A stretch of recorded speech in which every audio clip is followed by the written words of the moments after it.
At a party, a rumor shook the entire aristocratic circle. Oh my.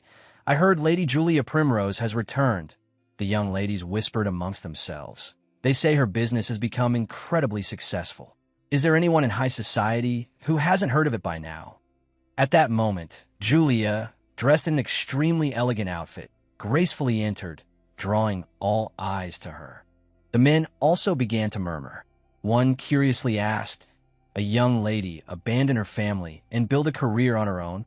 Another cautiously replied, "She's among the top 10 economic leaders who have changed the empire. More than that, I hear she's even ranked first." Gazing at Julia's sparkling dress, a lady couldn't help but exclaim, "Goodness, how rich must she be to wear a dress adorned with such large gems?" The lady beside her put on a knowing air, folding her arms and remarking, "How naive. There's no way those gems are real." Julia frankly stated, "Actually they are." She gave a beautiful smile and said, "Everything I'm wearing is made of real gems." The two ladies who had been gossiping about her dress became flustered. "Oh, Lady Primrose." Julia formally introduced herself. "My company, Unit, doesn't just sell cosmetics. We've officially partnered with the Royal Merchant Guild and have begun dealing in jewelry as well." Having said that, her gaze turned to the lady in the blue dress. Her voice softened with concern. "By the way, miss, your skin looks a little dry. If you come to Unit, I'll recommend a skincare product suited to your skin. It was created using my own talents, so I can guarantee its effectiveness."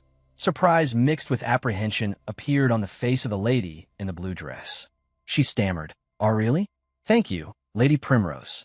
Please forgive what I said earlier. I just misspoke. I thought a lady like you wouldn't know anything about business." Julia became extremely serious. "I've been interested in this field since I was very young. It's not surprising that you didn't know. It's just that you never paid any attention to me. To all of you, I was always just Lyrica's foolish older sister, wasn't I? And you all pretended to understand me so well, gossiping about me beforehand." With those words, Julia coldly turned and walked away, leaving the lady in the blue dress feeling incredibly guilty. She urgently called out, No, Lady Primrose, you misunderstand. Please give me a chance to explain." Julia no longer paid attention to the woman. She thought to herself, if I had spoken so sharply in the past, it would have caused a huge argument. But even the great nobles are no exception to the power of wealth. I was born the eldest daughter of the esteemed Duke Primrose. Above me was my brother, Zikazin, and below me was my half-sister, Lyrica. They were once a part of my life. Lyrica joined the Duke's household despite being an illegitimate child, but her naturally sociable personality quickly won everyone over. Before long, I was overshadowed by her. With our contrasting personalities, I was constantly compared to her. The lovable, illegitimate child and the aloof daughter of the legal wife. That was the story everyone loved, and so our roles were set. But at least I still had hope and blessings. The power of a blessing could revive even dead grass and out-of-season flowers, a power truly capable of nurturing everything. Around that time, a pressing social issue arose, as key ingredients in cosmetics were taking the lives of many noble ladies. Using my ability, I created a line of all-natural cosmetics. And the existence of those products created a huge wave of public opinion, not only among the nobility, but throughout the empire. Just like that, I, the ugly duckling of the Duke's family, applied my ability to business, and returned as the richest person in the empire. Suddenly, a call from behind made Julia turn around in annoyance. Sister Lyrica, her face filled with worry, ran up and asked, "How could you not contact me even once? Do you know how worried I've been? Even if you left home, you should at least keep in touch."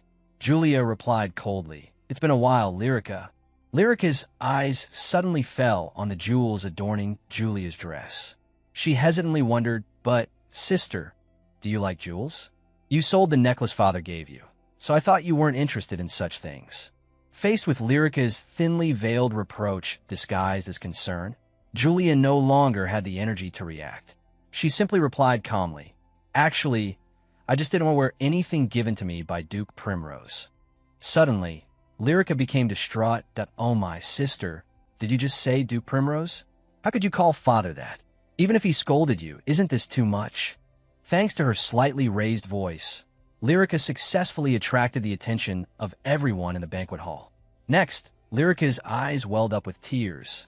She spoke as if blaming herself. You're still so cold to our family. I was such a fool, hoping you would change. Julia looked at her weak appearance and couldn't help but feel disgusted. She scoffed inwardly. You're the one who hasn't changed, Lyrica. The weak, obedient, illegitimate daughter. And me, the legitimate daughter, the one who treats her harshly. That's the picture she painted behind my back. Duke Primrose suddenly spoke, interrupting Julia's thoughts. Lyrica is right. How can you call your father Duke and treat me like a stranger? Lyrica, seeing him come to her defense, said in a pitiful voice, Father. Duke Primrose continued, I know you don't like me, but family ties aren't something you can sever just because you don't feel like it. Now, give me your hand. I'll escort you. Why can't anyone ever subvert my expectations? A voice suddenly rang out, Julia. It was her brother, Zikizan. He suggested, Isn't it best to have the first dance with your brother? She frowned in annoyance. Is that really necessary? He also put on an annoyed expression. I gave you a chance to reconcile. And yet, suddenly, someone ran up from afar and called out, Lady Julia Primrose. Please don't do this. Instead, why not dance with me? We haven't established a close relationship yet. Before he could finish his sentence, Duke Primrose and his son loudly interrupted. No close relationship? What do you mean by that? After proposing to Lyrica in front of Julia, what right do you have to be here? That's right, Vieira, the likes of you don't belong. This place. Julia looked at the situation and sighed. It was so chaotic. Did they not even consider how they treated her before her success? Having an affair with her sister. Nothing more. Always defending Lyrica while only scolding her. And in the end, he even poisoned his own daughter. After all of that, did they really think they had the right to reach out to her? Wasn't that just too shameless? Thinking of this, she spoke up. I apologize, but I already have a companion.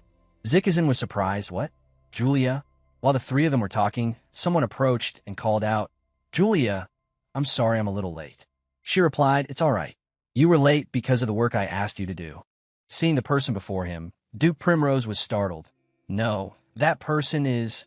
This is my companion. So, can everyone leave now? My transformation from an ugly duckling, always mocked by everyone, into a swan has only just begun. Julia began to talk about herself, that I clearly remember my death. At that time, I was struggling to support my weak body, facing the cold expression of Duke Primrose and her brother Zikizan. Her voice was hoarse as she pleaded, Father, brother. Please save me, ha. The cold air and the cold floor without a trace of warmth, and my father's voice was even colder. This is the last bit of tolerance for you. I don't want to draw my sword. You know what to choose. And then, a glass of poisoned wine was placed before her. She thought in agony, giving poison to your own daughter, and calling it tolerance. Right, rather than living like this, it's better to go meet Mother in heaven. Thinking so, she didn't hesitate any longer and brought the wine straight to her lips and drank. Very quickly, the poison began to take effect in an instant. Her body was in excruciating pain. Her throat coughed continuously, coughing up blood, ugh. Zikizan disagreed somewhat with his father's way of handling this. Father, you were too lenient to let her die so easily. Thinking about the things she's done. Duke Primrose sternly reminded, Watch your words, Zikizan. After all, she's still your sister. Zikizan coldly denied this before Julia's dying body. No, ever since Lyrica came here, I've only had one sister, and that's her. Duke Primrose said in a deep voice, From today onwards, there will be no more incidents that can tarnish the reputation of the Duke's family. Julia continued to think sadly, My family tried to erase my entire existence, while I was coughing up blood and dying right in front of them. In the last moment of her life, she sneered and rewound the film of her own memories. Why did my life turn out like this? The look of contempt was worse than looking at garbage on the side of the road. A miserable life, killed by my own family and betrayed by the person I loved. It's meaningless. The thing that brought me here even though I ran away from the beginning, was the moment she was running away. It was Vieira who chased after her, shouting, "Stop right there, villainous!" He quickly grabbed her wrist, trying to stop her. Julia was confused. "Vieira, how could you?" Then, she thought, because that's the person I wholeheartedly pursued, my fiancé. At that moment, I realized the truth was that no one in this world loved me. No, there was still one person. But my mother passed away not long ago, and the affection she had for me was genuine. When I was young, I could be happy and carefree in my mother's arms, forgetting everything. I never thought I would die like this. She raised a hand to catch the blood spilling from her mouth. S.O. This is the end. As my vision blurred and my consciousness faded, a forgotten memory surfaced. A friend once asked her, "Have you read this novel?" She rested her chin on her hand. Curious, what's it about? Her friend excitedly told her, "It's that really popular parenting genre. It's called Cherished, the Abandoned Princess." The main character is a girl named Lyrica. Lyrica's dazzling life, who suddenly became the Duke's daughter from a commoner. At first, she was looked down upon as an illegitimate child, but with her friendly and sociable personality, she won the affection of her father and brother. It's a story about the fight with her half-blooded sister, the typical villain. It's a cliché but touching story. Yuria Primrose, the typical background character who tormented the female lead out of jealousy. It was only now that Yuria truly questioned herself. Why am I only thinking about it now? That I've been Yuria all along. This place, it's inside the novel I read in my past life. I should have realized it sooner, from the moment Lyrica joined the family. Duke Primrose's words, once scornful towards her. Worse than even your sister, she monopolized the love of your father and brother. And then they slowly resented me. Quickly, Lyrica even turned all social connections towards herself. The more she was loved, the more I was hated. And even my fiancé had an affair with her and proposed to break off our engagement. Although her vision had become blurry, the hateful gazes of the two men in front of her were like daggers piercing her heart. She thought, now I understand why I hated it so much. Yuria wiped the blood from the corner of her mouth, cursing inwardly, that damn novel. But meeting Mother was the only fortunate thing, right? Thinking of her mother, she smiled faintly. Mother, I'll follow you. Goodbye, troublesome Duke's family. In my miserable life, I died so painfully. Suddenly, a melodious voice called her name. Yuria? Whose voice is that? Yuria wondered. Lycidon exclaimed worriedly, "Oh my, Yuria!" She couldn't believe her eyes. Mother, Lycidon said softly, "Have you finally regained consciousness?" Hearing that, tears unconsciously streamed down her cheeks. Is this a dream? She thought emotionally. Lycidon gently touched her forehead. Let's see. How is your fever now? She removed her mother's hand, her face streaked with tears and flushed with fever, and asked, Mother, where is this? Lycidon asked gently, Oh dear, are you still in a lot of pain? Did you have a nightmare or something? The doctor said you'll be fine when the fever goes down. She suddenly thought, a nightmare? Was all of that just a nightmare? She pressed her lips together, assessing the IT seems like. Everything felt so vivid. After a moment of thought, she hesitantly asked, Mother, am I not dead? Could this be heaven? Lycidon was taken aback by the question. Oh dear, you must have been in so much pain. How could you be dead when you're only 19? Yuria's eyes became hazy. She seemed to disbelieve the reality, quickly asking, What? Only 19. Suddenly, a loud voice called from outside her bedroom. Mother, we're here. Lycidon cheerfully sat up. Oh good, come in. The door quickly opened. Yuria's face froze at Lyrica's bright voice. Ah, sister, you're awake. That's wonderful. Yuria thought in confusion. Lyrica and Jakizan. Lyrica exclaimed joyfully, Sister, you're awake. Thank goodness. After waking up, Yuria wondered in astonishment. Was it all a long dream? Or could it be, I've returned to the right time? A moment later, Lycidon returned and said happily, just in time, I'll find a doctor. Can you two look after Yuria? Lyrica cheerfully replied, Yes, Mother, don't worry and just go. Lycidon softly said, Thank you. With that, she left. Then Jakizan spoke, You said you were sick, and now you look perfectly fine. Are you still pretending to be sick at this age? Yuria was startled by his words. She thought to herself, I've heard that before too. When I recovered from serious illness, my brother said the same thing to me. If this is all an illusion, the pain from the poison drink father gave me couldn't have been so real. I died in the winter at 19, and mother said I just turned 19. If this isn't a dream, then have I returned to a year ago? After a while, without a response from Yuria, Jakizan asked impatiently, Hey, are you really sick? You're not going to lie about it to ruin Lyrica's birthday, are you? Lyrica interrupted him, Brother, what are you saying? Yuria remembered Jakizan reporting to their father, Father, it's too merciful to let her die so easily, considering what she's done until now. Ever since Lyrica came to live with us, the only sister I have is her. She seethed inwardly. That disgusting voice still lingers in my head. Even after returning to the past, people's personalities haven't changed, have they? Brother, that's rude. Back in the present, Lyrica turned to comfort her. Sister, don't mind what he says. I'm relieved you're awake and safe. Relieved? She let out a helpless chuckle, then pondered aha behind that angelic smile. Looking at Lyrica's smiling face, Yuria thought, behind that angelic smile hides endless malice. Memories flashed again, and she stammered, Lyrica, this is just a misunderstanding. Lyrica sighed indifferently. Are you still pretending not to know? Or do you really not know? Surprised by her sister's attitude, she asked, What are you talking about? Lyrica calmly replied, Of course, I know it's just a misunderstanding, because I'm the one who started it. Yuria tormented herself. She's always been the devil dragging me into the abyss. Until then, we were just distant acquaintances, but Lyrica has truly revealed her true nature. Yuria remembered a time when she was embroidering a handkerchief. Lyrica approached and praised her, Sister, you're so skillful. Yuria looked up at her.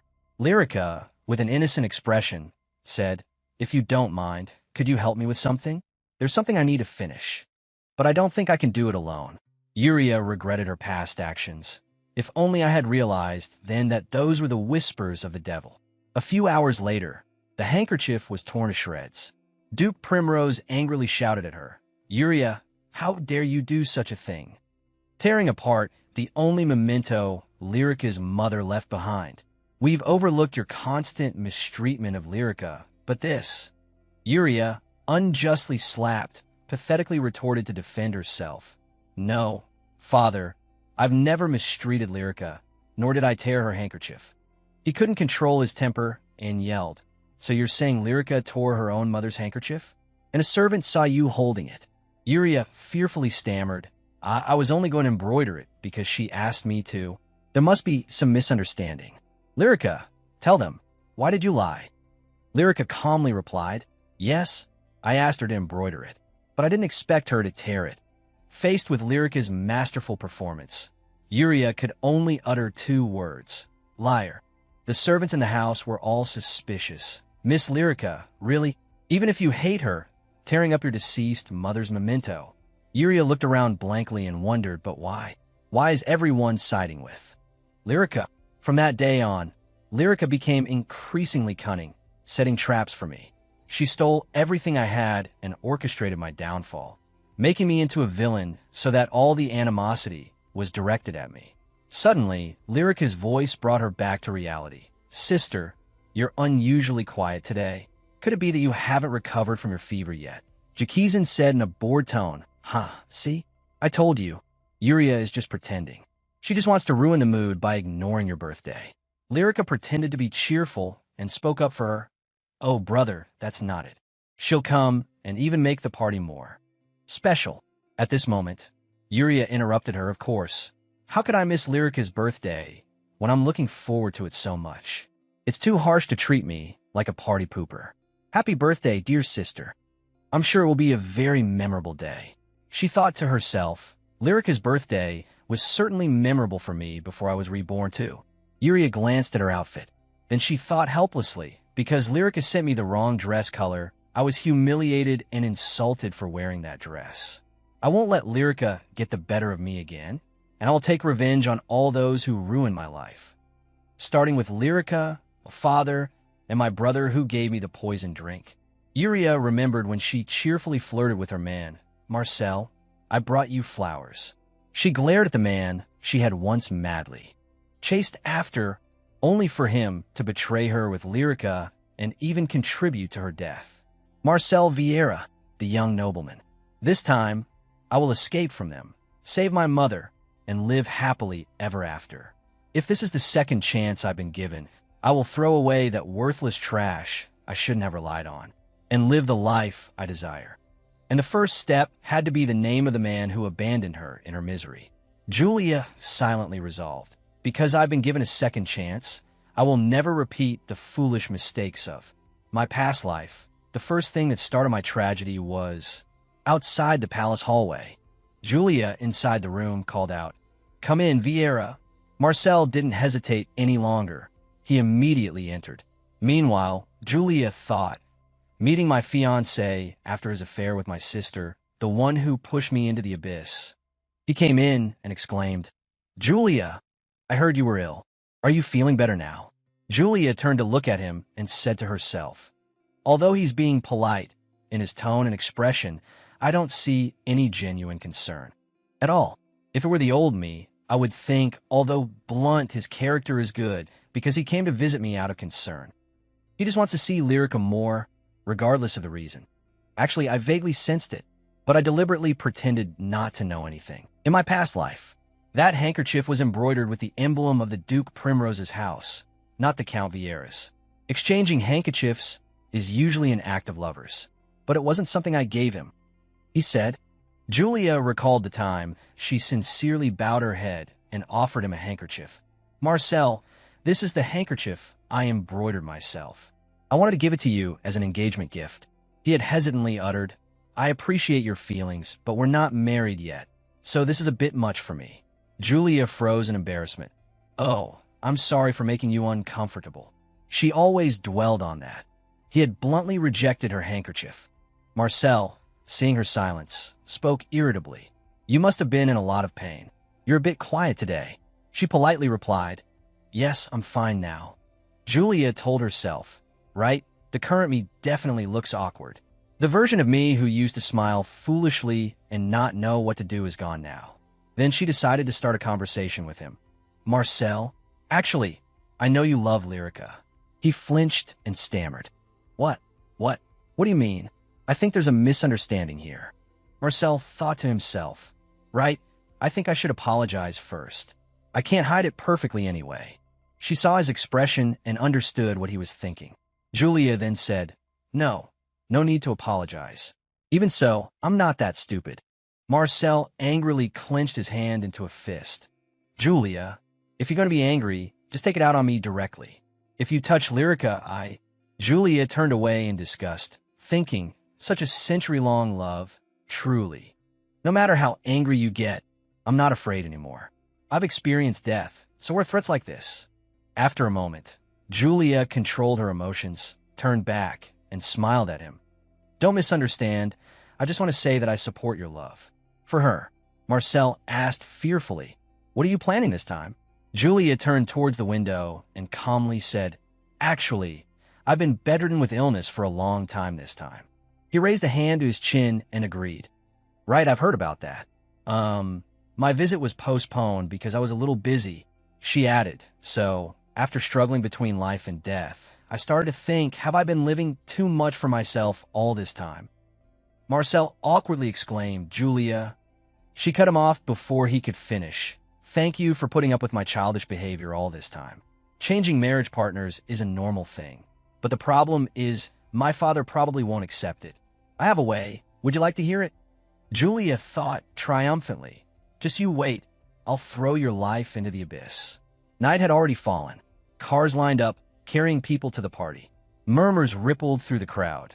The Primrose family's young lady, Julia Primrose, is entering. Lyrica wore an elegant dress and expensive shoes, drawing the attention of the surrounding young ladies that, oh my, Lady Julia has returned. She's always late, as if she's the main character. Really, isn't she trying to ruin Lady Lyrica's birthday party? Suddenly, a voice called her name, "Lyrica." She turned around happily and cried out joyfully, "Ah, sister, you've come." Seeing Julia, she froze for a few seconds, taking in her evening gown. Julia walked forward elegantly and said softly, "I'm sorry, am I late?" She gloated inwardly. "That's right. You must be very surprised." She had clearly told the servants that the dress code was red, and everyone would prepare extravagant outfits. Originally, only the main character of the party was supposed to wear pink, while the guests would wear blue. In the end, I've become the ugly older sister who deliberately wore a flashy outfit out of jealousy. But now, what should I do? The person who made her the object of ridicule. I wore blue. But, Lyrica, today's surprise isn't just this. I prepared a big birthday present for you. The people around couldn't help but gossip about Julia when they saw her arrived. Oh my, good heavens. Isn't that the young master of the Vieira family? That's right, he's Lady Julia's fiancé. But Lyrica witnessed one surprise after another. Marcel's appearance made everyone wonder, why is he wearing the same color outfit as Lady Lyrica? Marcel spoke with affectionate eyes. Lyrica was so surprised she couldn't speak. Why are you wearing pink? She stammered, young Master Vieira. Confused, she thought this outfit. I didn't tell anyone about the color of my dress. How did you? Two women behind them gossiped. Suddenly, Marcel seriously denied. It's not a misunderstanding, Lyrica. He contentedly took out the handkerchief and presented it to her. After seeing the feelings on the handkerchief you gave me, I couldn't bear to have others misunderstand that it was something Lady Julia gave me. She was speechless, stunned. Why would he say that here? He, however, continued his serious confession. It also took a great deal of courage for me to say this, but Lyrica, I can't hide my feelings any longer. So, he then knelt on one knee. Marcel solemnly extended a hand and proposed, "Marry me." Julia smiled a strange, satisfied smile. In the past, the fiancé I chased so madly has become my perfect puppet in this life, and the results are quite spectacular. A loud roar erupted from within the mansion. That bastard! Duke Primrose continued to rage. Even if he intends to ignore the Primroses, there's a limit. That brazen bastard has made our family a laughingstock. A nouveau riche acting like this to climb the social ladder. Lycidon anxiously held Julia's shoulders. "Daughter, are you all right?" She quietly gave a satisfied smile. "Things are a bit different from what I expected, but this is actually quite good, isn't it?" Just like in her past life, Lyrica could only manage a few words.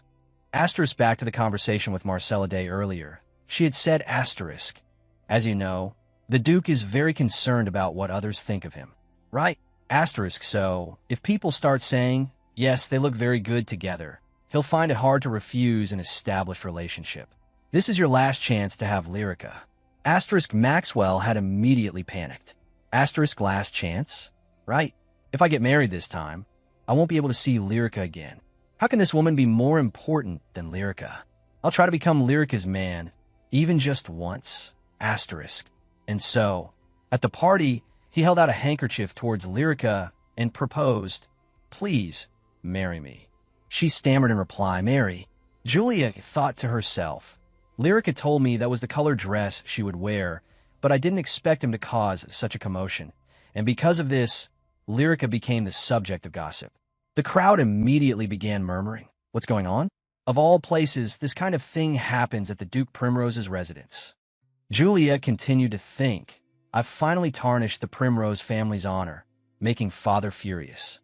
Thinking this, she put on a pitiful expression and replied softly, "I'm all right, Father.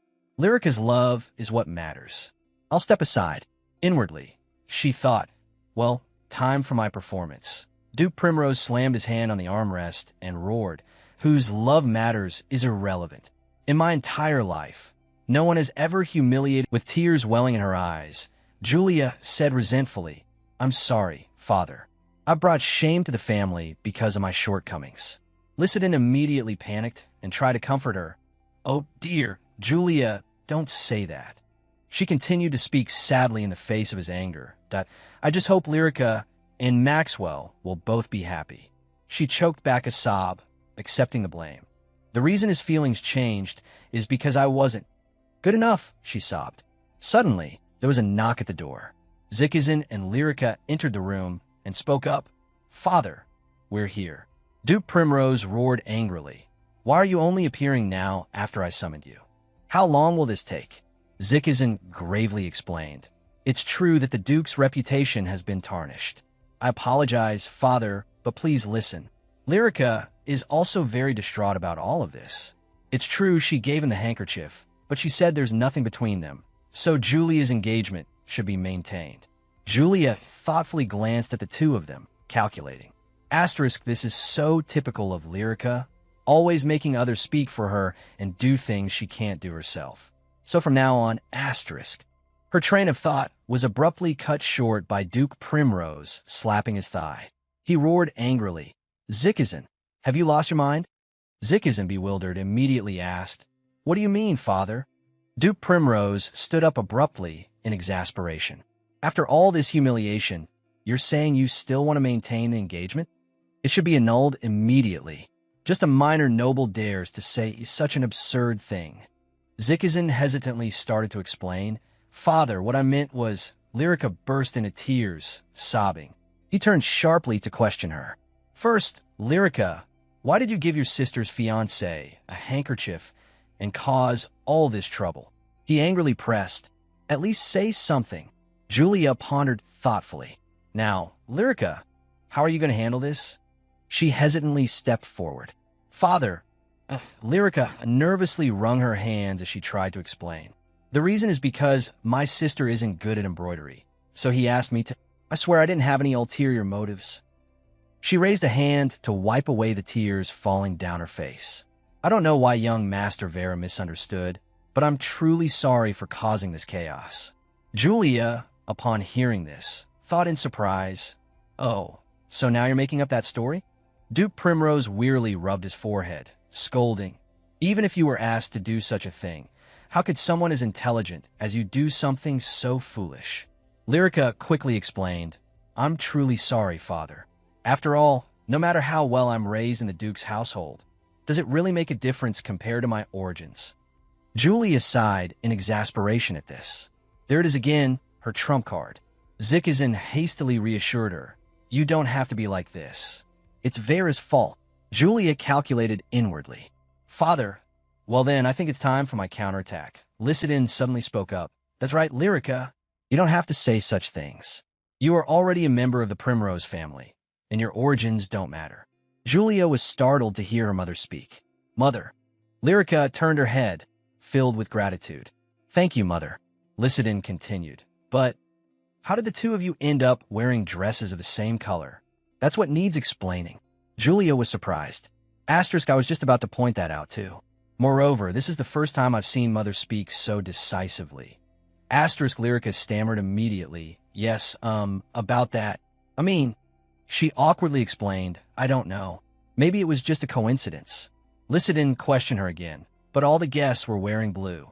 Only the two of you were wearing pale pink. It's hard to believe that was just a coincidence, isn't it? Julia's voice rang out, filled with feigned distress. Lyrica, like Mother said, you don't have to hide anything, and I understand everything.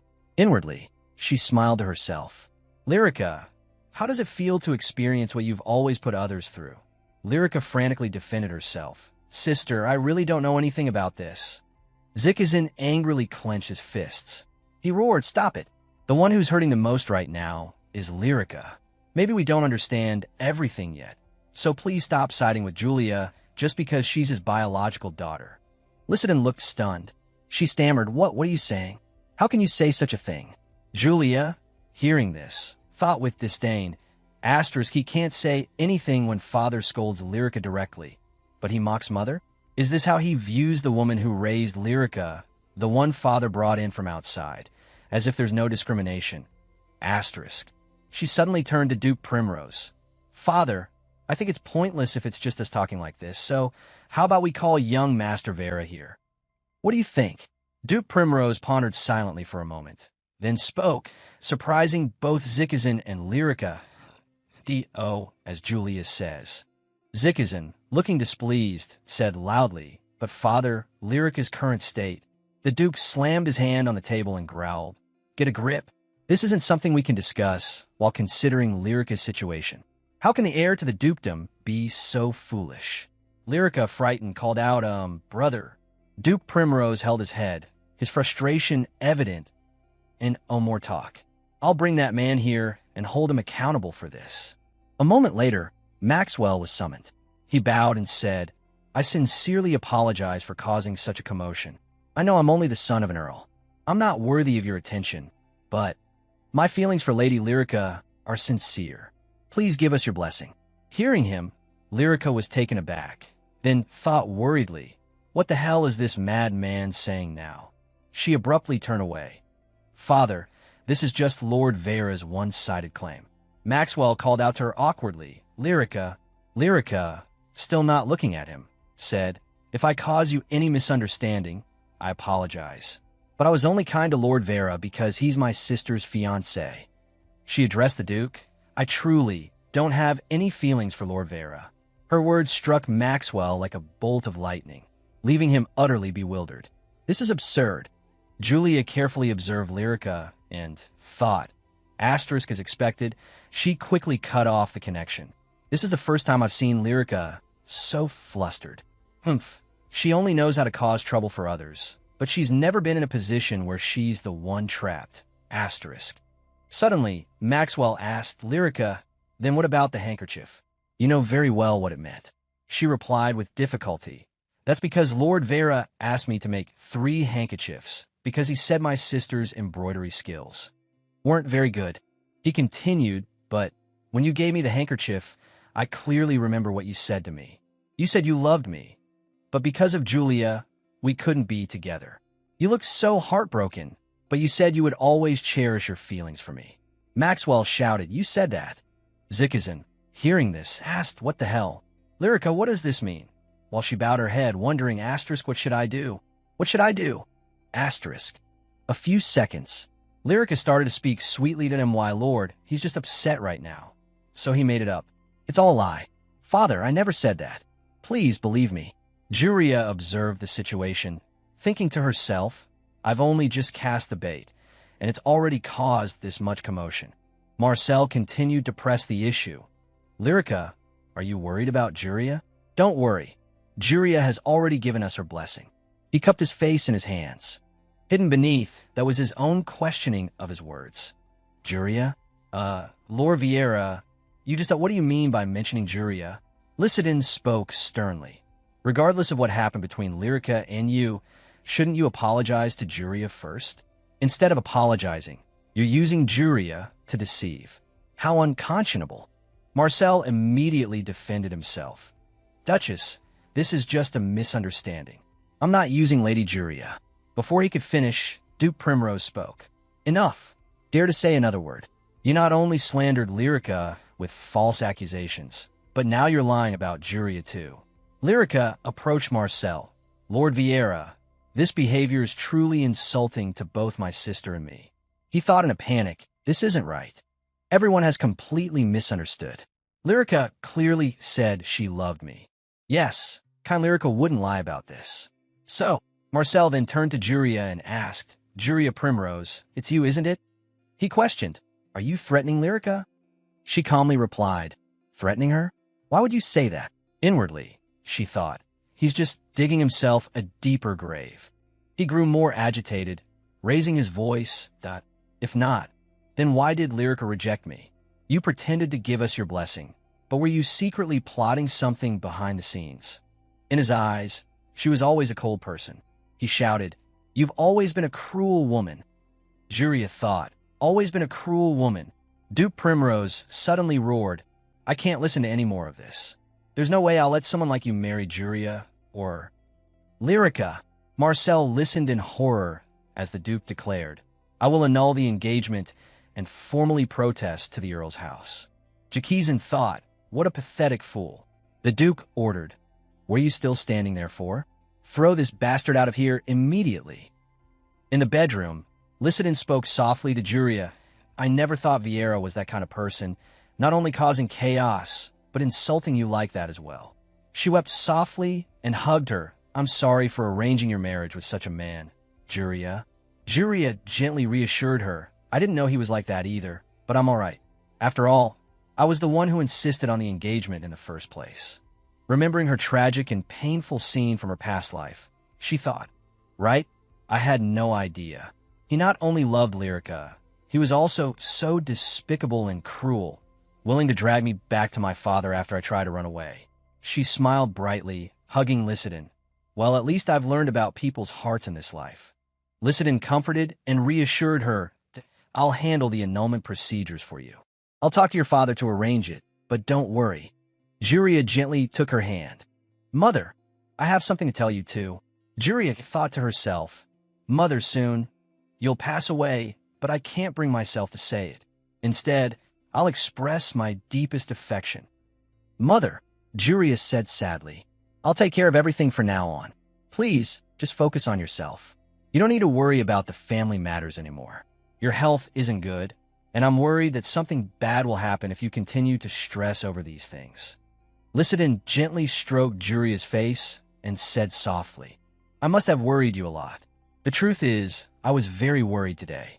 She continued, I thought staying silent would help you, but I was wrong. For you, I will attend more social gatherings and strengthen your position. She caressed Juria's face and said, No one will be able to touch my daughter. Tears welled up in Juria's eyes as she cried out, Mother! Old memories began to surface. In her past life, her mother had passed away a few months before she turned 20. That day, Lycidon suddenly collapsed. The servants cried out in panic, Madam, someone call a doctor. Juria continued to think. She died of lead poisoning. Because this world is slow in technological development, lead is still used in cosmetics. Therefore, lead poisoning is quite common, becoming a cause of death for noble women. Her mother had a weak constitution and rarely went out, seldom wearing makeup, so she had a lower risk of lead poisoning than other noble women. Juria thought to herself, but my mother. Then she lowered her head, her face darkening, her expression becoming blank. A suspicion festered in her heart. She was the first among the nobles of her age to die from lead poisoning. Time passed by. At this moment, she was running frantically, pleading, Father, please listen to me. Isn't it strange? Mother didn't use cosmetics often, so it's strange that she suddenly... Hearing this, he couldn't contain his anger any longer and turned to look at her, immediately slapping her across the face and yelling, Shut up. She died from using lead-lace powder just to improve her appearance. What's the point of making a fuss about it now?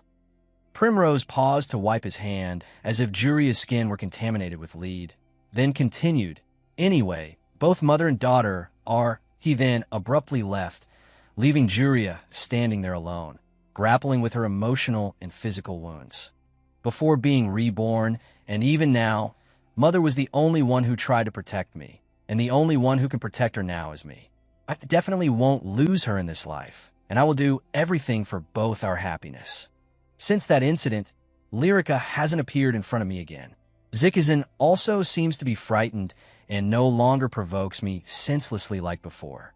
Thanks to that, I've been able to spend time with Mother and move around freely. That day, during afternoon tea, Juria casually asked, Mother, I heard there's a festival coming up in a few days.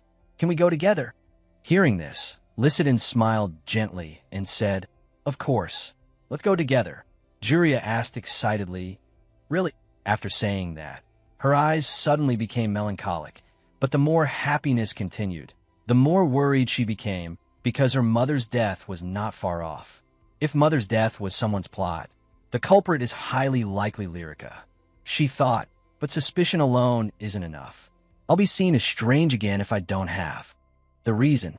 No matter who the culprit is, I need to find a way to stop them first, but there's no one to ask for help. It's so frustrating. These actions were conveniently caught by Lycidon's eyes, causing her to ask worriedly, Juria, is something bothering you? She immediately shook her head in denial. No. Her voice trailed off as she saw Lycidon cover her mouth with a cough. Juria quickly asked, Mother, are you all right? In her heart, she thought, Asterisk, she's coughing severely like she's coughing up blood. Wait. Asterisk, after Mother died in my past life, when I looked at the dishes she had used, there wasn't anything wrong with them. But what if someone mixed something in during the cooking process? Thinking of this, Juria softly called out, Mother, I think I need to see the butler after tea. Very quickly afterward, the butler, having received the summons, immediately headed towards Lycidon's room and knocked. His voice rang out, I heard you called for me. Seeing the man bowing respectfully before her, Julia thought to herself, Asterisk the butler comes from a family that has served the Primrose House for generations. He has high self-esteem, and many servants trust and follow him. He's definitely a good person, but Asterisk seeing him raise his head and frown at her, she wondered, Asterisk, isn't that attitude towards me a little disrespectful? Perhaps he sees me as a disgrace to the Primrose name? Asterisk. Finishing her thought, she said, You, follow me to the kitchen for a moment. Hearing this, he asked in confusion, The kitchen, you say? I apologize, but is there a problem? Is there something with the meal that didn't please you? If there's someone I need to discipline, please tell me. But before he could finish, Julia cut him off. It's not like that, she added, suddenly saying I'll go to the kitchen, a place I don't frequent, must be surprising and confusing for you as the head butler. But if I just wanted to scold someone, I would have gone alone. Don't you think there must be a good reason for me to call you to come with me? Regardless of what judgment we make afterward, right now, I want you to cooperate. Hearing this, the butler bowed and replied, I've overstepped my bounds. I apologize, my lady. And so, the three of them proceeded to the kitchen. On the way, Julia thought to herself, There's only one reason to bring the butler to the kitchen with me. Because my reputation with the servants isn't very good, I need to borrow the butler's trust and influence from now on. Having arrived at the kitchen door, the butler turned slightly and reminded her, My lady, before you enter, I will go first. But before he could finish his reminder, Julia pushed the door open, causing him to cry out in alarm, My lady. The people in the kitchen, seeing her sudden appearance, couldn't help but stare at each other, mouths agape. Hey, Lady Julia, everyone greetings. Lady Julia is here. One even curiously ran to her side and inquired, My lady, what brings you here? But just like many other times, before he could finish, Julia interrupted, I apologize for disturbing you while you're busy, but all of you must stop what you're doing right now and take your hands off the dishes. Hearing this, everyone's faces became doubly bewildered. What? She added, without taking her eyes off me. Realizing everyone's attention was on her, Julia adopted an authoritative posture, like the mistress of this palace, and commanded, We need to confirm something, and you all are witnesses. Julia thought to herself, The most painful moment in my past life wasn't when I died. Asterisk, recalling the venomous voices from the past. Do you think the young miss will die like her mother? It's been 5 days since she locked herself in her room and refused to eat. That's what I'm saying. If she really dies, we could be in trouble too. Asterisk. She shuts herself in her room every day. What's she doing in there? Julia was in her most alert state, gritting her teeth and enduring, just like after I lost my mother. Asterisk, I will find out the cause of her death and the one responsible for it. No matter what. Something I couldn't even imagine in my past life. Asterisk, the flashback ended there. Julia looked around the room and stopped in front of a small pot. The syrup my mother, Lycidin, always drank. If something happened, it means the one responsible is among those here. She continued to think, I will never let that happen again. Thinking this, Julia immediately ordered all the servants currently working in the kitchen must. What? One of the servants there immediately replied, Yes, but what's going on, my lady? If you need anything, please let us know and we will. Julia cut them off. This is something I must do myself. Helping me means supervising me. Lycidin softly called, Lady Julia. The butler thought, Asterisk, that young lady truly has the air of a commander. But what's that flower for? Asterisk. By now, Julia had approached the syrup pot. She took a flower out of her pocket, thinking, if my research and assumptions are correct, that reaction will definitely appear. The people outside, not understanding what was happening, cried out, Oh my goodness! There's something in Madame Lycidin's food. The butler ordered, Step back and be quiet. The head chef stammered, Yes, sir. Meanwhile, Julia was still thinking, Asterisk Bacco is a tenacious plant that can be found everywhere year-round. Its color is the color of the plant itself, and it's not commonly used as medicine, so it's disregarded as an ordinary wildflower. However, when combined with lead, asterisk. At this moment, the reaction occurred. Smoke began to rise from the syrup pot. The servants started murmuring, What's with the sudden smoke? And that peculiar smell? A plume of smoke with the scent of poison wafted out, turning the lead black and the plan itself completely disintegrating. Seeing the expected result, Julia smiled smugly. "Found you. Culprit," she said aloud. "This looks like the syrup used in Lysidon's dessert. Who is responsible for this?" A servant with pink hair raised her hand. "Hey, it's me." Julia glared at her. "How long have you been doing this?" She thought, that girl. She's one of Lyrica's close maids. The pink-haired maid, sweating, replied, "I started working here about 6 months ago and have been in charge of this since then. Is there a problem?" Julia said, "Butler, you saw what just happened, correct?" He immediately replied, "Yes, Lady Julia." She immediately raised her voice, "Summon the knights and arrest this maid. She is the culprit who attempted to assassinate the Duchess." The pink-haired maid asked in shock, "Assassinate? My lady, what are you talking about?" Julia replied, "This is a type of flower that creates a toxic reaction when it comes into contact with lead." Hearing this, the maid cringed and said, "Lead? What does that mean?" Julia gestured to the pot behind her and replied, "Exactly, it means that pot is made of lead." The pink-haired maid's face paled as she stammered, "Lady Julia, there must be some misunderstanding." But before she could finish, the butler cut in and shouted, "Do you understand the severity of this situation?" The pink-haired maid cried out, "Please wait, my lady. Wait, Lady Julia, I swear I'm innocent because the truth is this pot." At this point, she recalled Lyrica calling her over and asking, "You're the new kitchen maid, right? How's the work going? Any difficulties?" From the shadows, Lyrica's deceptively innocent face appeared, smiling enchantingly and comforting her. "It's all right. If you need anything, just tell me." Captivated by this beauty, the pink-haired maid had remarked, "Ah, Lady Lyrica, she's as beautiful and kind as rumored."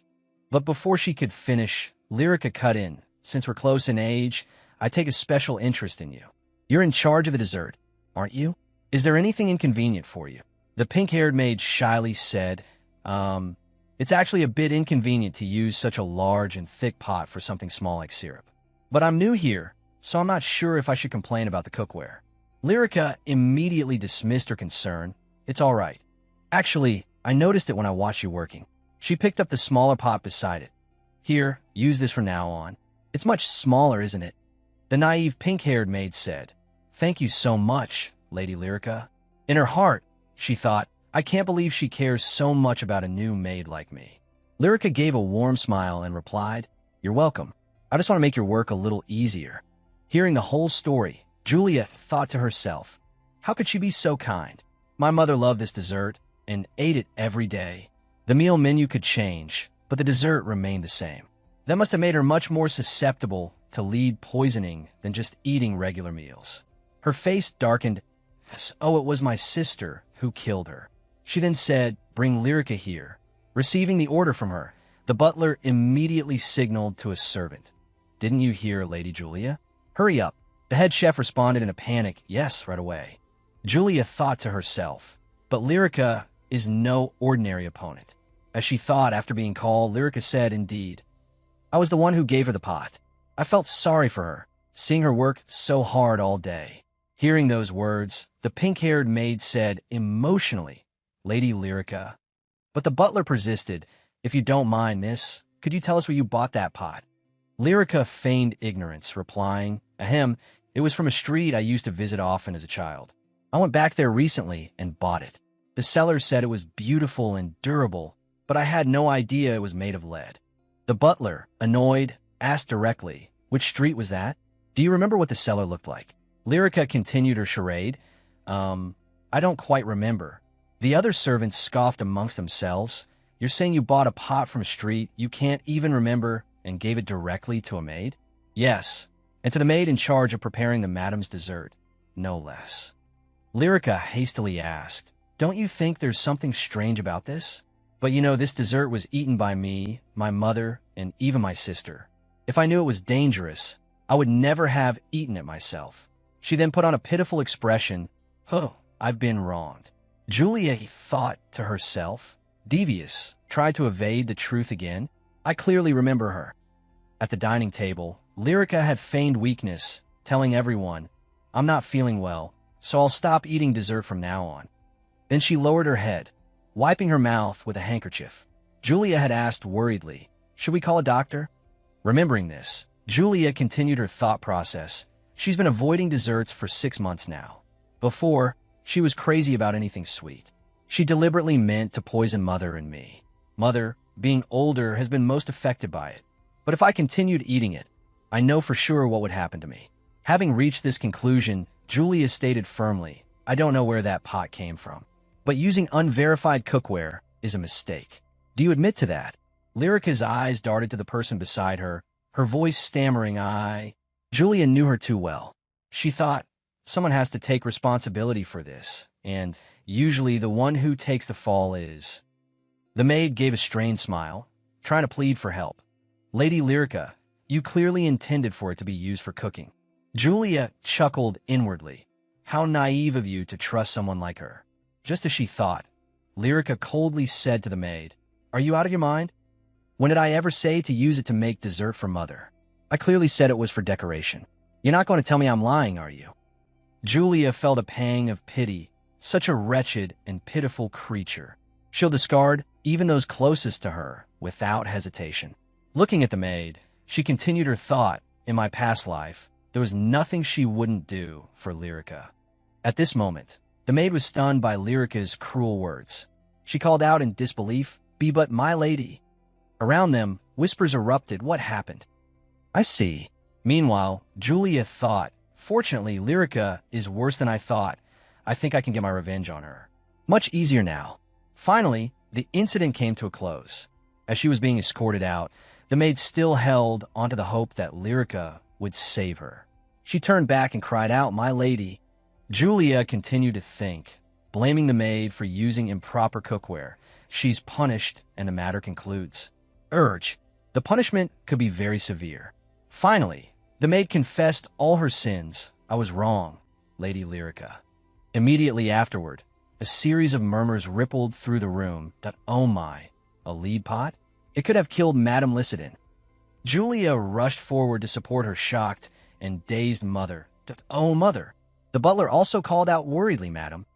Someone asked curiously, why would the maid do such a thing? Did she not think about how this would end? Julia thought to herself, and this incident has caused unease among Lyrica's subordinates. It's best not to be associated with those in high positions.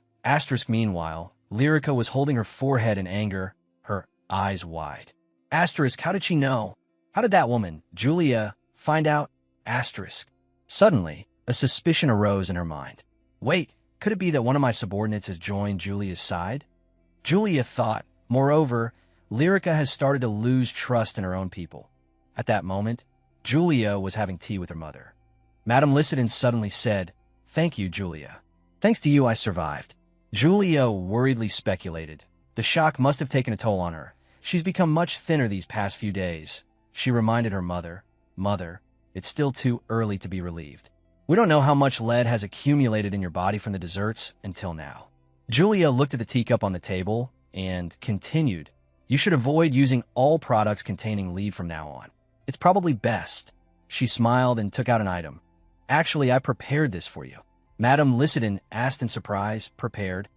Julia pushed a small box in front of her and explained, "It's a moisturizing cream made from calendula flowers. I made it myself." Madame Lycidon was utterly astonished.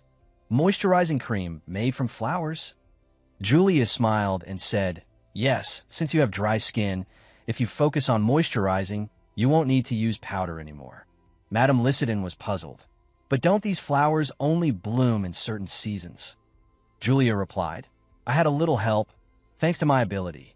Lycidon gasped, "Ability? What do you mean?" Based on the original novel setting, the children of the Primrose family are granted special powers passed down through generations. This power is called a blessing that Zekai's received the blessing of the sword, while Lyrica has yet to fully manifest her blessing of healing, and I received the blessing of growth. I was once so angry that I trembled. This is unbelievable. It doesn't work on animals or people. She held her forehead and wondered, is growing plants all I can do? But when I saw the sprout beside me, I immediately refuted, "No, that's not it." She gritted her teeth, trying to use her ability again. There has to be more. Asterisk, after doing some research, what I learned from my ability is that I can make plants grow rapidly in any environment. And the plants I grow contain a special power. In my past life, I never had the chance to use this ability before I died. But in this life, I want to find a way to utilize it. That's when I thought of cosmetics. Asterisk. Julia smugly thought her hobby in her past life of making natural cosmetics had become useful. Excitedly, she suggested to her mother, "How about you try it now?" Lady Lycidon dabbed some cream on her hand and asked, "Should I?" But upon seeing its effects, she exclaimed in astonishment, "Oh my, it's so soft and moisturizing." Seeing this, Julia was overjoyed that there weren't any allergic reactions. She took Lycidon's hand and said, "I'll apply it for you." Lady Lycidon's hand was enveloped in Julia's. "You've really gone to a lot of trouble." For me, slightly surprised, Julia still reached out and hugged her mother. Lycidon continued, "You've worked so hard, my daughter." Outside the castle, someone suddenly called out, "Your Highness." The butler bowed his head and said to Enoch, "Preparations for your outing are complete, Your Highness." Prince Enoch Pius nodded and said, "Thank you. I'll leave now." Outside the main hall, someone's flattering voice rang out, "It's been a while since you joined us, and you've become even more beautiful than before." As expected of Duchess Primrose, Lycidon smiled and replied, "Thank you for the compliment. I hope everyone is well." A woman, clearly envious, said, "But your skin is so smooth. Could you tell us what you use?" Lycidon explained to the group, "I don't use any specific products, just a moisturizing cream." As soon as she finished speaking, a series of gasps arose. "Really? And it makes your skin so radiant and firm." "Madam, may I ask what kind of cream you use?" Lycidon lowered her head and said mysteriously, "The creator of this cream made me promise to keep it a secret for now. I'll reveal it later." Julia, standing behind her, thought happily, "You look amazing, mother." My mother's decision to solidify her position in high society was a success. Everyone avoided mentioning the scandal between Vela and Lyrica. Instead, they all focused on Mother. Now, Lady Lycidon was surrounded by many young women. They kept asking her, "Oh my, really? You promised? How could you be acquainted with such a talented person?" Julia worriedly thought, "But how long will you be stuck like this? However, the downside is that you become too popular." The scene had spread outside the kingdom. Julia curiously asked, "Mother, it seems you've been busy lately." Lycidon explained that invitations had been pouring in from everywhere since that day. She said cheerfully, "Today, I received a few invitations, but because I decided to go out with you, I declined them all." Julia exclaimed in surprise, "Really?" She thought happily, "I'm glad your health has recovered recently, Mother." Lady Lycidon suddenly exclaimed, "Oh, since we're out, let's stop by the dress shop." Lycidon reached for the doorknob. She laughed happily. "I want to get that beautiful dress tailored for you." Julia smiled and replied, "Yes, I'd love that." As soon as they stepped inside, a surprised voice rang out, "Oh, Duchess Primrose, Miss Julia, welcome." Lycidon said apologetically, "I'm sorry for not informing you beforehand. I'd like to get a dress made for my daughter." The shop assistant replied, "Oh, the dress you ordered earlier is finished. I'll help you try it on while you're here." Another maid smiled and said, "While you look at the design, I'll get you some warm tea." Julia readily agreed, "All right." Now, she was holding a cup of tea in her hand. As she sipped, Julia happily thought, "It's been a while since I've felt this peaceful. I wish these peaceful days would continue." Suddenly, another voice cut through her thoughts. "The evening seems promising." Julia thought in surprise, that voice. Marcel Vela smoothed his hair back, laughed loudly, and said, "What a coincidence to meet you in a place like this." Julia coldly asked, "What are you doing here?" She thought to herself, "This insolent man, could he be following me? And that smell, had they been drinking at this hour?" Marcel's voice, dripping with disdain, rang out, "I've been hearing news about you and your mother almost every day lately. I feel like I'm spinning in hell. It seems like you and your mother are up to something." He suddenly lunged towards Julia. After grabbing her slender wrist, Marcel said, "Because of your schemes, Lyrica is avoiding me." A maid anxiously asked, "What should we do?" The dress shop owner exclaimed, "How can he treat the young lady like this?" Julia coldly warned Marcel, Enough, Vela. Why are you blaming me for what happened between the two of you? Marcel's face twisted as he laughed, and he frantically asked, Blame you? His voice, filled with rage, echoed throughout the room. You think I don't know that all of this is your doing? How could you threaten my innocent Lyrica like that? Julia coldly replied, That's ridiculous. Isn't it because you lack appeal that Lyrica's feelings faded? So why are you taking your anger out on me? Marcel's veins bulged with anger at her words, and he gritted his teeth. Right now, he yelled. What the hell did you just say? Julia cried out. Her captured hand trembled. Julia cursed inwardly, This bastard, he's going to break my wrist. How pathetic. To think I once liked someone like him. So irrational and violent. She formed a plan. I need to quickly get help from the knights outside.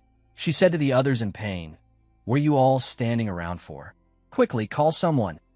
Julia realized and thought to herself, He's losing his mind because he's drunk. At her prompting, the others hurriedly said, Yes, yes. A maid anxiously urged, Hurry, call someone. Enoch suddenly appeared, grabbing Marcel's hand, and ordered, Enough, stop it. Marcel said fearfully, What? You?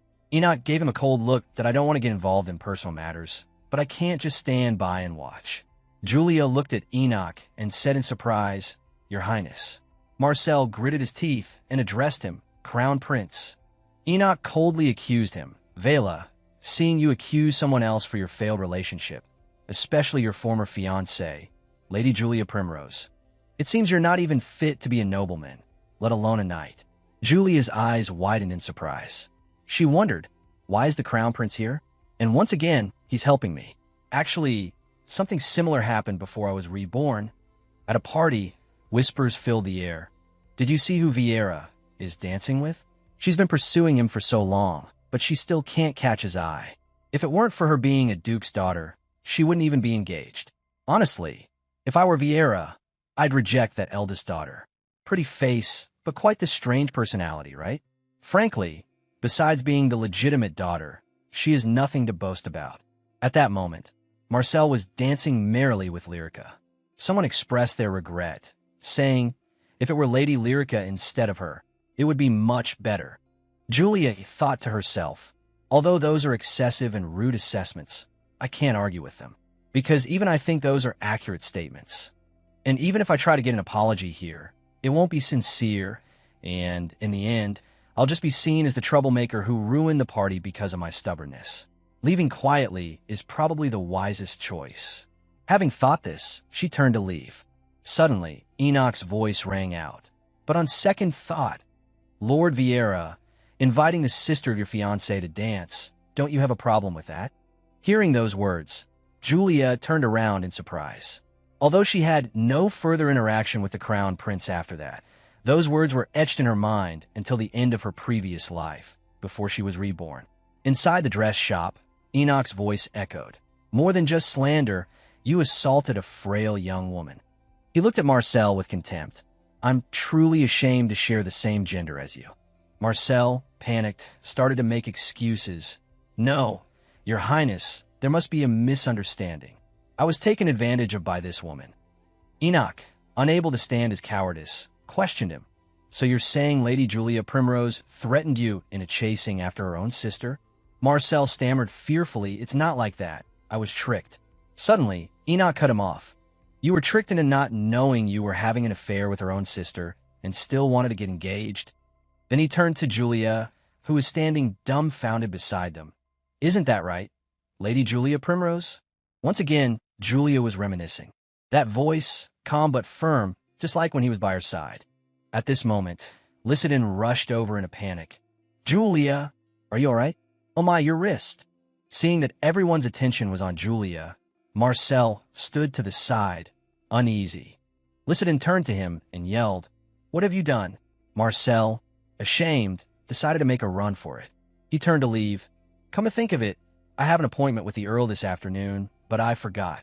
I'll excuse myself, Your Highness. Watching him flee, Julia thought to herself, that man is still cowardly to the very end, running away without apologizing or resolving anything. The more she thought about it, the angrier she became. That man. Suddenly, Enoch spoke up. You don't need to pay attention to that kind of petty person, Lady Primrose. Then he offered his concern. Moreover, could you let me see your hand? As Enoch examined the injury on Julia's hand, he exclaimed, "It's fortunate that it's not broken, but—" He looked at her hand sympathetically and said, "The skin is scraped." Julia, unconcerned, replied, "It's all right. It'll heal quickly." Hearing her lack of concern for herself, Enoch didn't know how to react. Lycidon, sitting next to Julia, quickly stood up and bowed. "Your Highness, thank you for helping my daughter." Enoch replied, "It was nothing, Duchess Primrose," not wanting to make her uncomfortable. Enoch chuckled and explained, "Haha, I just happened to be passing by due to Vivian's request, and I didn't expect to encounter such a thing. Please sit down, madam." Sure enough, after Enoch's words, Lycidon regained her composure and inquired, "Speaking of which, it's been a while since I've seen Her Highness the Princess. I heard she hasn't been well. Is that right?" Enoch replied softly, "She's always been like that." Lycidon offered comfort. "Her Highness is still young. She'll get better." Enoch agreed, "Haha, indeed. I hope she'll recover soon so she can go out like the two of you." Julia looked at him in surprise and asked, "Princess Vivian isn't well." At this point, Enoch's voice suddenly dropped. "It's not anything too serious, but I hope you two can keep what I say today a secret." According to the Crown Prince, Princess Vivian's skin deteriorated significantly around the age of 10. Because of that, she became insecure and has been confining herself to her room. She also refuses to see anyone except the Crown Prince and a few close maids who have been with her since childhood. However, she's always been curious about news and trends in high society. Enoch spoke at length, then continued, "That's why I came to see the dressmaker today." He confided, "She's curious about the current fashion trends. I thought telling her about things outside would encourage her to go out. And the reason I'm telling you too this." Pausing for a moment, Enoch immediately stated his intention. "I heard the Duchess's skin has improved a great deal. Even without using any products, your skin has become smoother." Lycidon was surprised when Enoch asked for her help. "If you have any secrets, madam, I hope you can tell me." He looked at her sincerely and asked, "Could you share them with me? I will certainly compensate you appropriately." Julia sensed Enoch's sincerity. He wasn't using helping her as a pretense, nor was he using his status as crown prince. Julia thought to herself, a bit lacking in nobility, but truly a captivating person. After considering, she said, "Your Highness, the reason my mother's skin improved is because of the cosmetics I gave her." Enoch was overjoyed to hear her answer. "Really? If I give her the same kind, then?" Julia suddenly interrupted him. "No." She seriously stated her opinion. "I apologize, but that won't do." Lycidon, fearing she had offended the prince, exclaimed, "Julia!" But Julia didn't waver and continued to explain, "Everyone has different skin." She carefully explained to him, "And I can't guarantee the ingredients in the cosmetics will suit Her Highness. I can't recommend the same kind. It could cause side effects." After listening, Enoch understood. "Is that so?" He seemed saddened by the answer. The atmosphere fell silent. After a few minutes, Julia suddenly had a plan. It seems I'll have to meet the princess directly." Enoch immediately looked up at her. "You mean face to face?" Julia calmly replied, "Yes, the one who made the cosmetics my mother uses is me." Enoch was completely stunned, frozen for a few seconds. In the evening at the royal palace, the princess's residence, a maid pushed a food cart while complaining. "This is so tiring.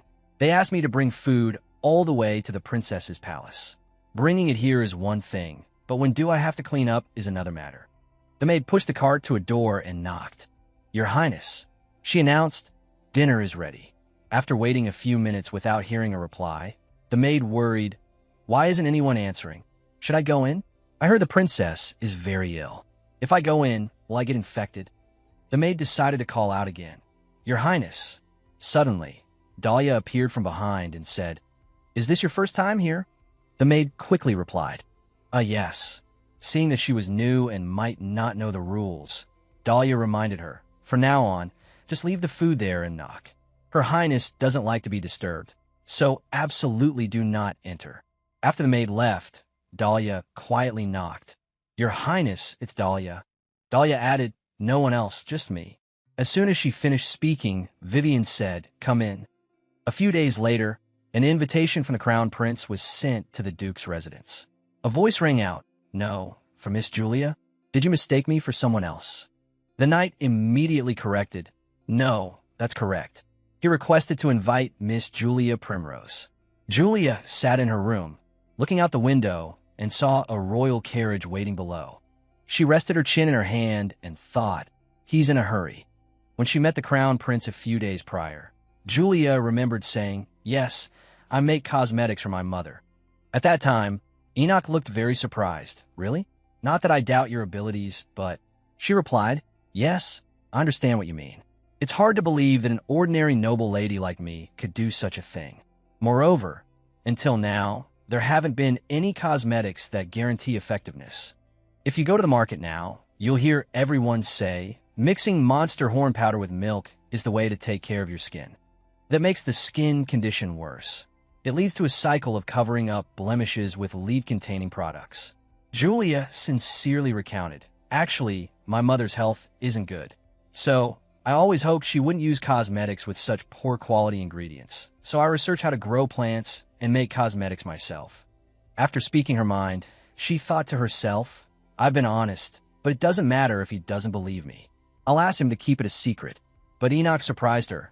"Then I have a favor to ask of Miss Primrose." He smiled and made a proposal. "It would be wonderful if you could meet my sister. It will take some time to convince her, but I hope you can wait." Recalling the situation at that time, Julia felt he was very gentle. She secretly wished, "What if he were my brother? I'm jealous of Her Highness again." A moment later, the knight bowed. "Greetings, Miss Julia Primrose. We will depart as soon as you board the carriage." Julia was about to get into the carriage when a cry stopped her. "Sister!" Lyrica rushed over, exclaiming, the royal carriage. "What's going on?" Julia saw her coming and turned to look, thinking, "She's quick too." At the same time, she casually replied, "Well, that's how it is. I'm off." Lyrica lost her composure and blurted out, "Well, that's how it is. What the hell did you do?" She immediately realized her slip-up and corrected herself. I apologize. I just—" Julia was thoroughly exasperated. Lyrica had always openly ignored her, yet Julia had maintained the minimum courtesy expected of a lady. "What do you mean? Say that again." Lyrica feigned innocence. "Oh, please don't misunderstand. I'm just worried since you've never handled important matters. It's just... Wouldn't I be more suitable if it's a family matter?" Julia glanced away, thinking she's not even bothering to hide her intentions. Come to think of it, before her rebirth, Lyrica had always been interested in the royal family, especially the Crown Prince. She would do anything to appear at parties where he was present.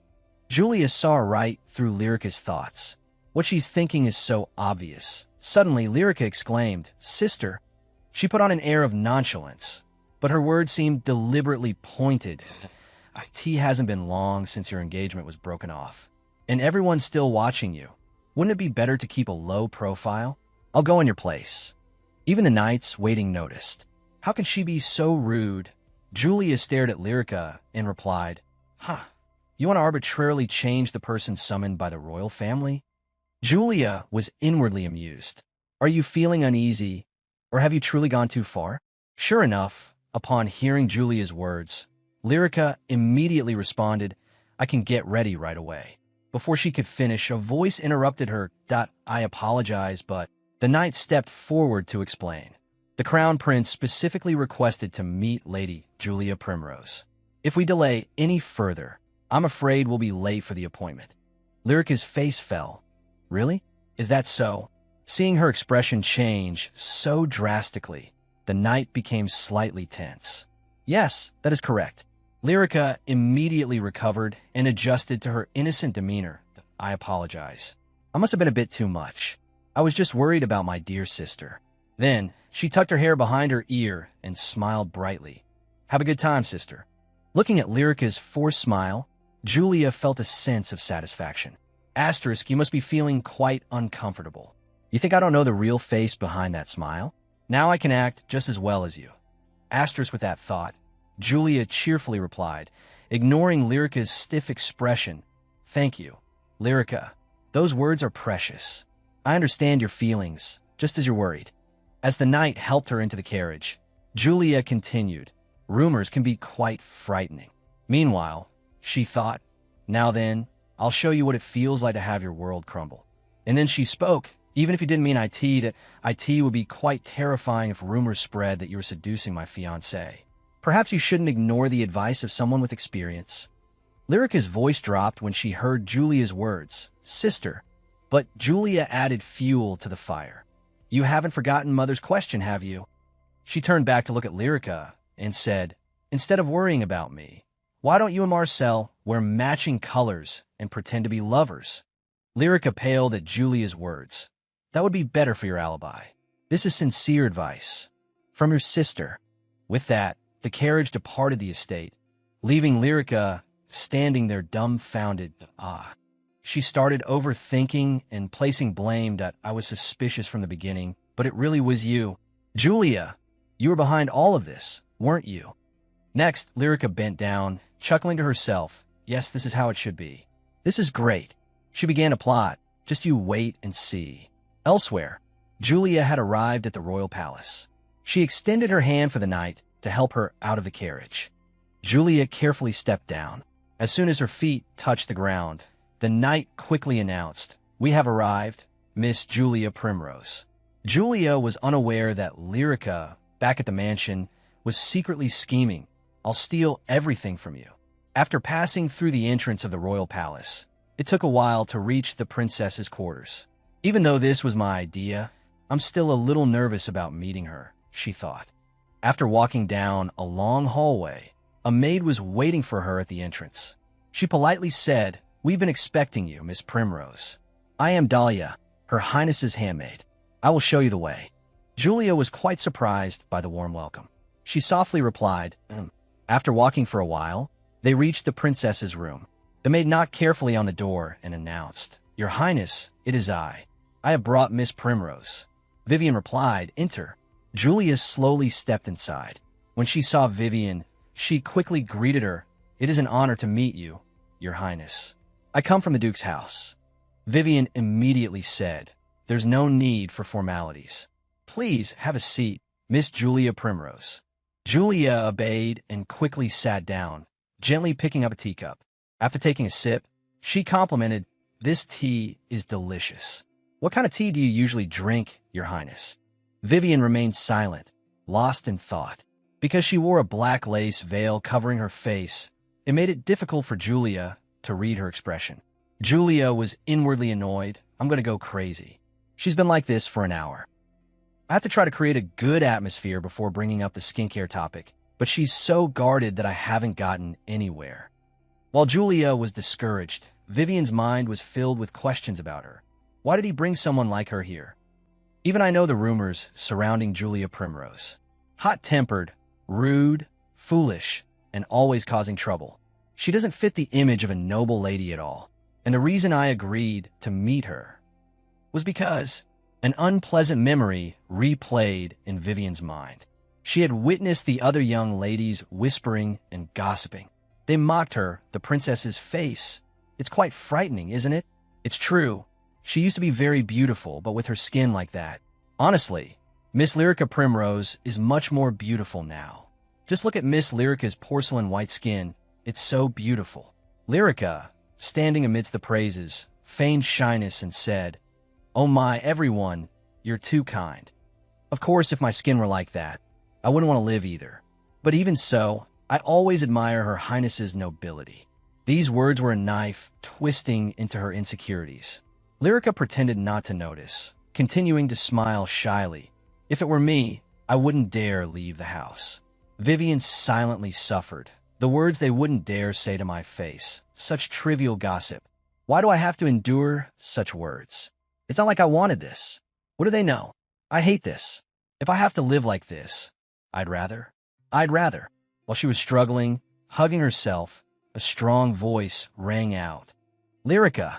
Lyrica, flustered, said, "Sister, sister." Julia, hands on her hips, with a displeased expression, raised her voice and reminded her, "Do you think you're so great? Why would you say such things?" Thanks to that image, Vivian had a deep impression of her. She muttered, "At that time, she was the only one who stood by me. And she smiled and recounted to Vivian in a gentle voice. Actually, I encountered a bit of trouble, and His Highness happened to be passing by and helped me. I ran into my former fiancé at the tailor's shop, and he threatened me. As she spoke, she pulled off her white glove, revealing the still swollen bruises on her wrist. Seeing this, Vivian stood up, losing her composure. She exclaimed with pity, "Oh my, what is this?" Julia quickly added, "If it weren't for His Highness, my wrist would have been broken." Vivian felt indignant on her behalf. She angrily exclaimed, "Marcel Vieira is such a scoundrel." Having said that, Vivian gently took Julia's injured hand in both of hers. "If it were me, I would have. But honestly, why were you engaged to such a man?" Julia was a little taken aback. Feeling that she had gotten a little too carried away, Vivian said sheepishly, "Ah, I apologize. I must have misspoken, and you probably didn't know he was that kind of person when you were engaged, right?" Julia smiled faintly. She thought to herself, "It seems she's just like other girls her age. Anyway, I'm glad the atmosphere is more relaxed now. It's time to get down to business." Julia began to speak seriously. "Your Highness, as His Highness the Crown Prince mentioned, everyone has different skin types, so I think it would be better to use cosmetics specifically made for Your Highness, which is why I came here today. If it's all right, could I see your face?" Vivian didn't react. Seeing this, Julia gave a bright smile. She said sincerely, "It won't take long. It will be quick." At this moment, Vivian's mind was in turmoil. My face. Does she want to see this hideous face? She bit her lip and said anxiously, "But will seeing my face help Miss Primrose cure it? You're not a doctor or a priestess." Julia silently assessed. That firm tone is her way of protecting herself. To her, I'm probably just an untrustworthy stranger. Even so, the fact that she agreed to meet me means she wants to grasp at even the slightest hope. Thinking this, she didn't hesitate to offer reassurance. "Your Highness is right. I am not a priestess or a doctor. Perhaps my mother was just lucky, and my products might not be effective for Your Highness." Julia suddenly stepped forward, taking Vivian's stiff hand, looking directly at her with concern, and said, "But I came here today for Your Highness. I can't guarantee results, but I will do everything in my power to help you." Vivian's gaze towards Julia wavered slightly. She said in a low voice, "Truly, I'm surprised. You can't promise you can cure it, and you're not sure if my condition will improve, but you still came all this way." After a long pause, Vivian gently placed her other hand on top of Julia's, softly saying, "Despite everything, I believe you. I've heard countless promises that I would surely get better, and none of them were true." Next, Vivian put on a resolute expression. She declared clearly, "So, Julia Primrose, I will trust you." With Vivian's permission, Julia moved closer and softly said, "Then, I shall begin." She gently lifted Vivian's veil and silently assessed. "The princess's condition is more severe than I thought." Julia voiced her question, "Your Highness, what kind of treatment have you received so far?" Vivian spoke in a subdued voice. "His Majesty the Emperor brought the priests of the temple to assist me, but the effects were only temporary. It never fully healed. It was the same with the saints and mages. So, I don't expect much from Miss Primrose either. Moreover, due to personal reasons, I wasted the divine power that should have been used to heal the sick. Even if I were to get better, I wouldn't have the face to appear before the public anymore. I'm content with my current life. I've grown accustomed to living like this." "You don't need to overexert yourself, Julia Primrose." These words caused Julia to pause for a few seconds. She pondered, "When I first came here, I only thought about repaying the crown prince. But now," her lips gradually pressed together, "I want to help the girl in front of me at any cost." Thinking this, Julia slowly bowed. "I have completed my examination, Your Highness. I will do my best." Vivian covered her face with her own hands, inwardly worrying. Having to struggle with something like this and having to look at my face, it must be difficult for her. A while later, Vivian and Julia left the room. As they walked, Julia silently considered various medicinal ingredients. It's better to start with lavender and aloe. Lavender is a common plant, so it's fine, but aloe vera might be a little hard to find. Aloe is essential for softening the skin, but the source of the ingredients and where to grow them. Suddenly, as if understanding Julia's concerns, Vivian spoke up. Miss, I will lend you my royal garden. Since no one is there, it will be a good place to make cosmetics without attracting attention. If you need anything, just tell me, and I'll bring it to you. Julia felt a little embarrassed. She quickly declined. You don't need to do that, Your Highness. Vivian didn't let her finish, since I will be using the plants and the cosmetics you make, and you've already gone to such lengths for me. Please let me help. Julia still felt it wasn't right. She added, but Vivian spoke firmly. This is a royal command. Hearing this, Julia let out a sigh. She softly agreed. Yes, Your Highness. And as I said, I can't guarantee it will be completely effective, but it will certainly be better than that powdered monster bone concoction in the rumors. Even if my cosmetics don't satisfy you, please don't resort to that. Vivian replied, I know that's useless. Next, she expressed some confusion. But why does the fact that you're making cosmetics need to be kept a secret? If it's successful, your standing will rise considerably. Julia honestly replied, well, my reputation isn't very good. If rumors of the princess associating with me spread, it won't be good for anyone. Hearing this, Vivian silently reproached herself. I feel ashamed and guilty. I also know the rumors surrounding her, even though she's the one who helped me when I was young. Vivian's gaze towards Julia was filled with remorse. Miss, you can be more confident. You don't need to worry about my reputation either.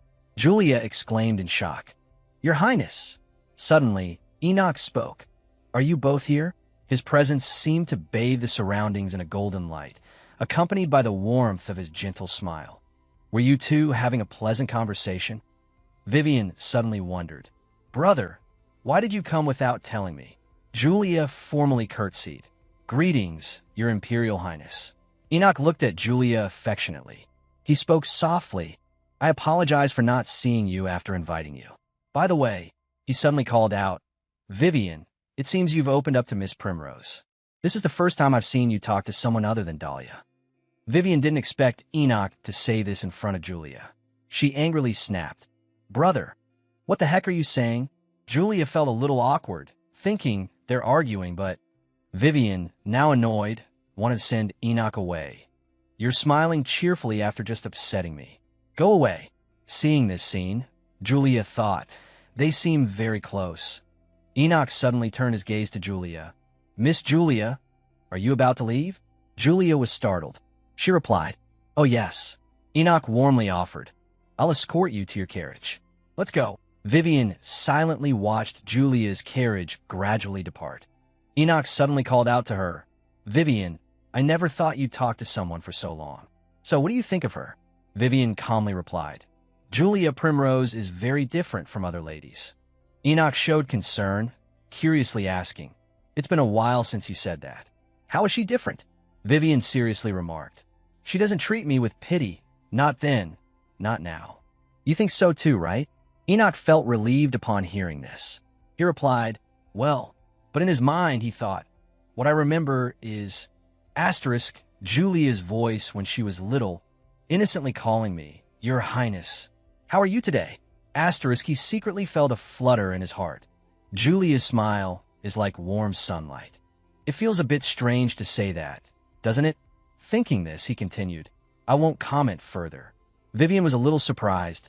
She asked back, Oh, really?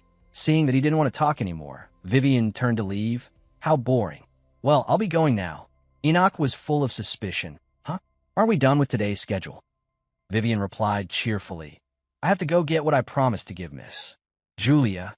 Having said that, she quickly instructed her maid carefully. Dahlia, do you have the notes Miss Primrose wrote down earlier?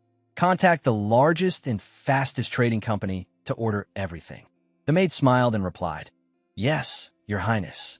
Vivian continued, and after the door closed, Enoch breathed a sigh of relief.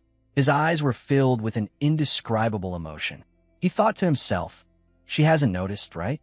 A few days later, Julia suddenly exclaimed, It's done. She sighed in relief as she looked at the hourglass on the table, happily thinking, I finished it on time. Julia reminisced about the product creation process. Some plants couldn't adapt to the palace environment, so I used too much magic. Overdoing it caused Julia to have a nosebleed and faint on the spot. Oh, that scene made Vivian scream. Ah, Julia Primrose. Make sure to close the lid on this product tightly. Julia thought to herself. There's a limit to its use. Mass production is impossible. Come to think of it, has anyone contacted me yet? They said they'd be here right away. Just then, a persistent knocking startled Julia. Annoyed, she thought, what is it? Jakizan carelessly opened the door. He barked her full name, Julia Primrose. Are you out of your mind? She wondered, alarmed. Why is he here? Jakizan's expression was furious, his eyes blazing. Even if there's a connection, he's not family. Jakizan put on an arrogant air and interrogated her. Did the prince really invite you, or are you making it up again? The butler, who had been standing behind him, spoke politely. I apologize for the interruption, Sir Jakizan. Miss Julia, but Her Highness the Princess is waiting. Hearing this, Jakizan paled. He turned around, bewildered, and asked the butler, What did you say? What? You're saying Her Highness came here personally? Julia glared at Jakizan as if he were an obstacle. Exasperated, she said, If you have nothing more to say, please move. We can't keep Her Highness waiting. Jakizan was stunned. Julia, how could you? Julia ignored his reproaches and walked past him, replying calmly, If you're curious, I'll explain later, but I'm busy now. Her pace quickened. She inwardly blamed him, thinking, because of Jakizan, I've made Her Highness wait. He's never helpful. I have to hurry. Suddenly, Vivian's voice rang out, full of anger. Enough. I made it clear I came to see Julia. Yet you dare waste my time with such trivial matters? Even when I told you to bring Julia to me, you pretended not to hear. Do you think I'm a joke? Miss Lyrica Primrose. After hearing Vivian's rapid-fire words, Lyrica cowered, her face filled with terror.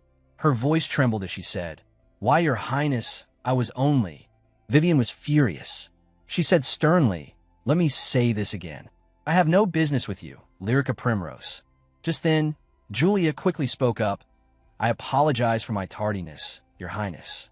Hearing her voice, Lyrica thought in a panic, that voice. Julia, she appears at time like this? It's always like this. Julia placed a hand on her chest and apologized formally. I apologize for my younger sister's childish behavior. Perhaps I haven't taught her properly. This made Lyrica bite her lip hard enough to draw blood. She fumed inwardly. Childish? Failure to teach me properly? She's humiliating me in front of the princess. Vivian turned her gaze to Lyrica, her voice calmer now. All right, I'll overlook this for Julia's sake. Then, she followed Julia as they left the area. Lyrica trembled with rage, consumed by jealousy. Julia Primrose. How could she get close to the princess? If I had the ability to heal, I could have helped the princess recover and gained her favor instead of letting Julia do it. In another room, Vivian asked curiously, Is this a new beauty product? Julia replied, No, Your Highness. It's the same cream as last time. But this time, I've added a natural floral fragrance. I thought you might enjoy the scent. Vivian praised her. Pleased, Primrose, you're always so thoughtful. Julia added, if you don't like it, I can adjust it. Vivian spoke softly. No, I appreciate the thought, but that's not why I came today. Julia looked surprised. She wondered, really? Then what brings you here? Vivian became slightly flustered. Well, the thing is, I haven't fully recovered yet, so it's still difficult to go out without my veil. She then slowly lifted her veil. Julia was taken aback. Vivian's voice was filled with joy. She said, But I want to thank you personally. Face to face. A beautiful, radiant face appeared before Julia. Vivian continued, a little awkwardly, From now on, I'd like to be called by your name. It's hard to tell you and your sister apart since you share the same last name. Is it all right if we continue? Even though we aren't meeting to discuss cosmetics. The results, although not entirely successful, were satisfactory enough to leave Julia completely stunned. She responded flustered, Of course, Your Highness. If that's what you wish. I also enjoy our conversations. Vivian gave a gentle smile. She cheerfully complimented Julia. You're such a sweet talker. It makes me feel like I've made a friend. I haven't been out in so long, I'd forgotten what it felt like to have a companion. Julia, overflowing with happiness, thought, a friend? Come to think of it, I don't think I've ever had a friend before. She replied shyly, It's an honor that you consider me a friend, Your Highness. Vivian smiled brightly at her. Then let's get along from now on, Julia. Vivian asked, surprised at business. Julia lowered her head, troubled. Yes, I'm thinking of starting a business. For cosmetics. Not just for my mother and you, but for anyone who needs these products. Inwardly, she thought, also, while making cosmetics for Her Highness, I discovered that they can also act as a healing ointment. Currently, even minor injuries in the Empire are only treated by priests. So, for those who can't access a priest, this could be incredibly helpful. Vivian said sympathetically, I agree with you. Many people would benefit from the things you create. Then, she suddenly suggested, why not talk to my brother? Julia was taken aback, the Crown Prince. Vivian quickly replied, yes. Not only are we close, but he also knows a lot about business. Wait a moment. I'll arrange a meeting for you soon. A few days later, Julia was walking nervously down the hallway. She pondered, will the Crown Prince really be interested in my business plan? Of course, collaborating with the royal family has many advantages.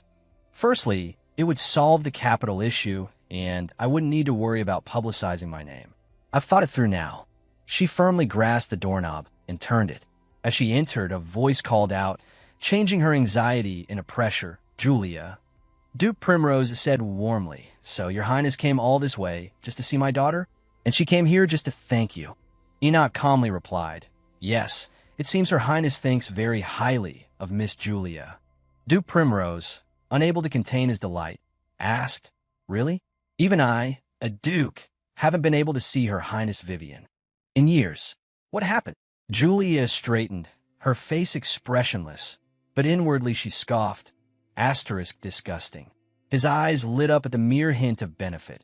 Asterisk hearing her father's question, Julia feigned a slight embarrassment. I apologize, but I can't say. Duke Primrose, instead of scolding her, maintained his cheerful demeanor. He said sympathetically, it must be something important if you're keeping a secret. Of course, it must be handled discreetly. Julia suppressed a smile. She added, but we almost missed your visit today. She thought to herself, well, I should set the trap while I'm at it. She added with a touch of melancholy. At one point, she seemed displeased. Duke Primrose, not understanding what had transpired, asked Her Highness was displeased? What do you mean? The butler suddenly spoke up. I'll explain, sir. Duke Primrose asked sternly, what happened? Julia thought with inner satisfaction.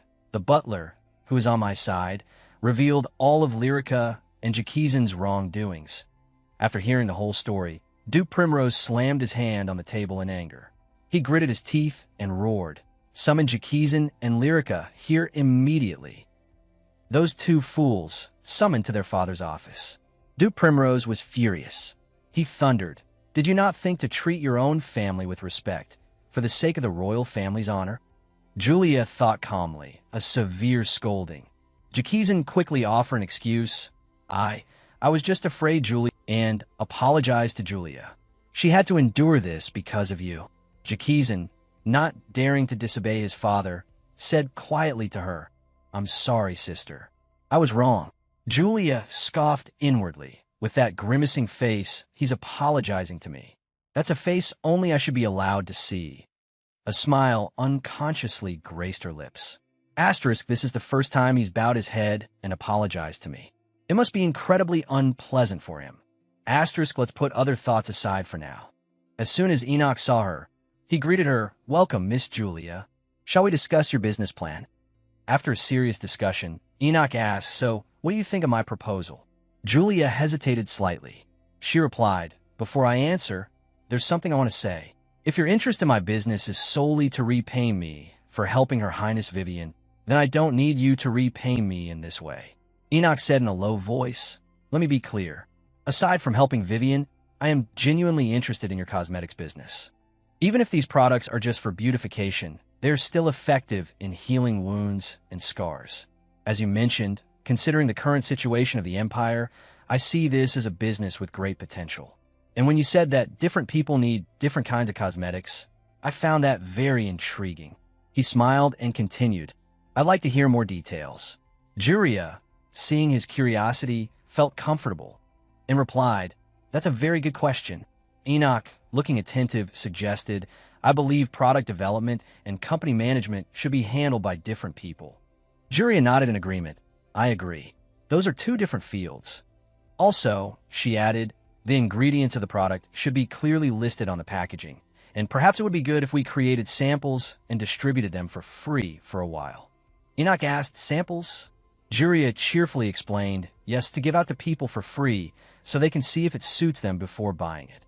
Enoch pondered, imagining himself handing out flyers with a smile, cheerfully calling out, free, free, and giving the notices to interested people.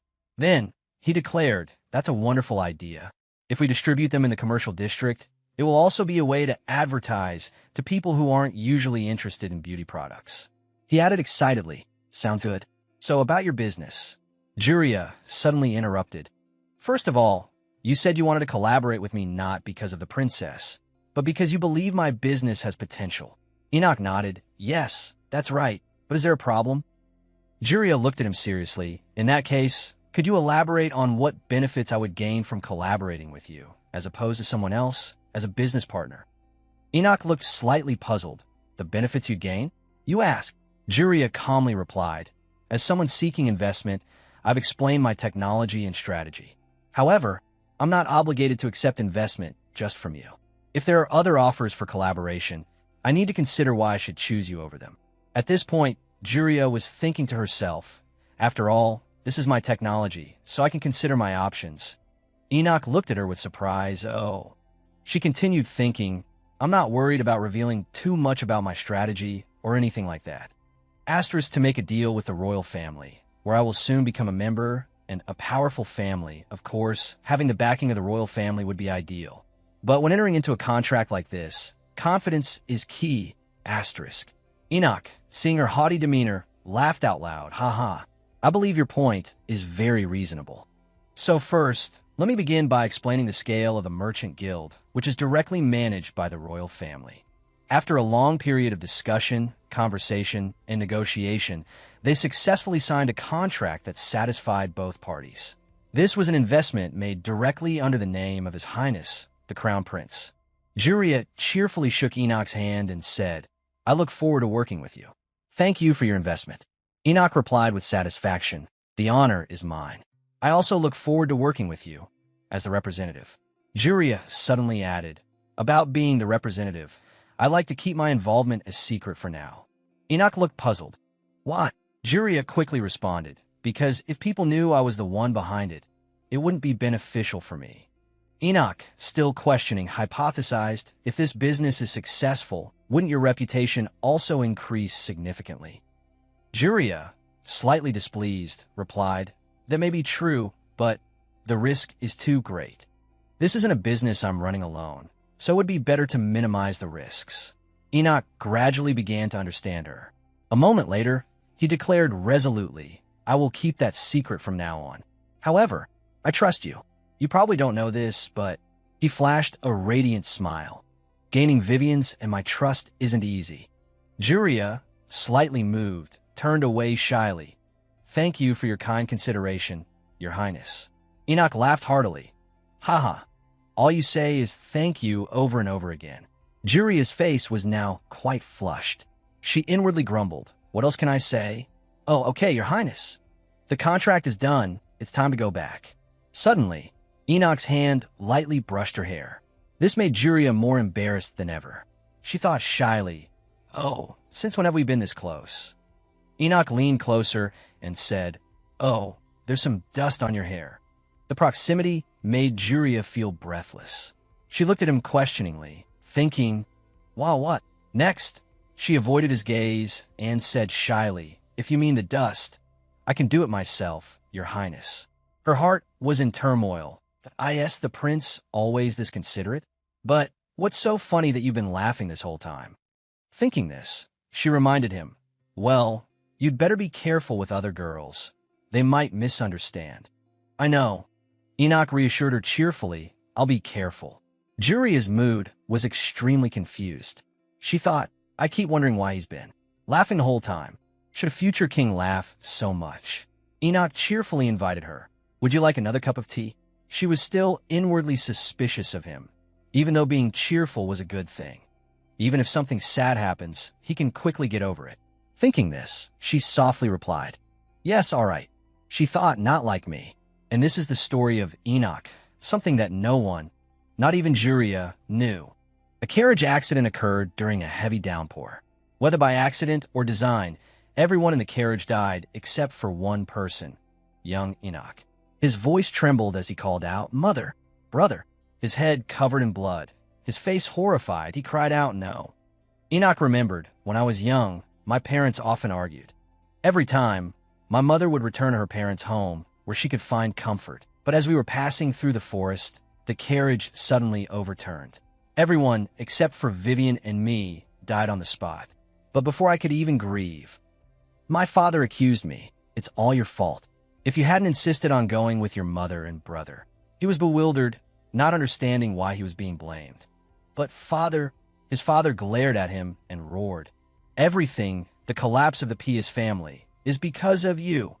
Not long after, the truth came to light that my father had framed my mother, planning to give his position beside him to his mistress.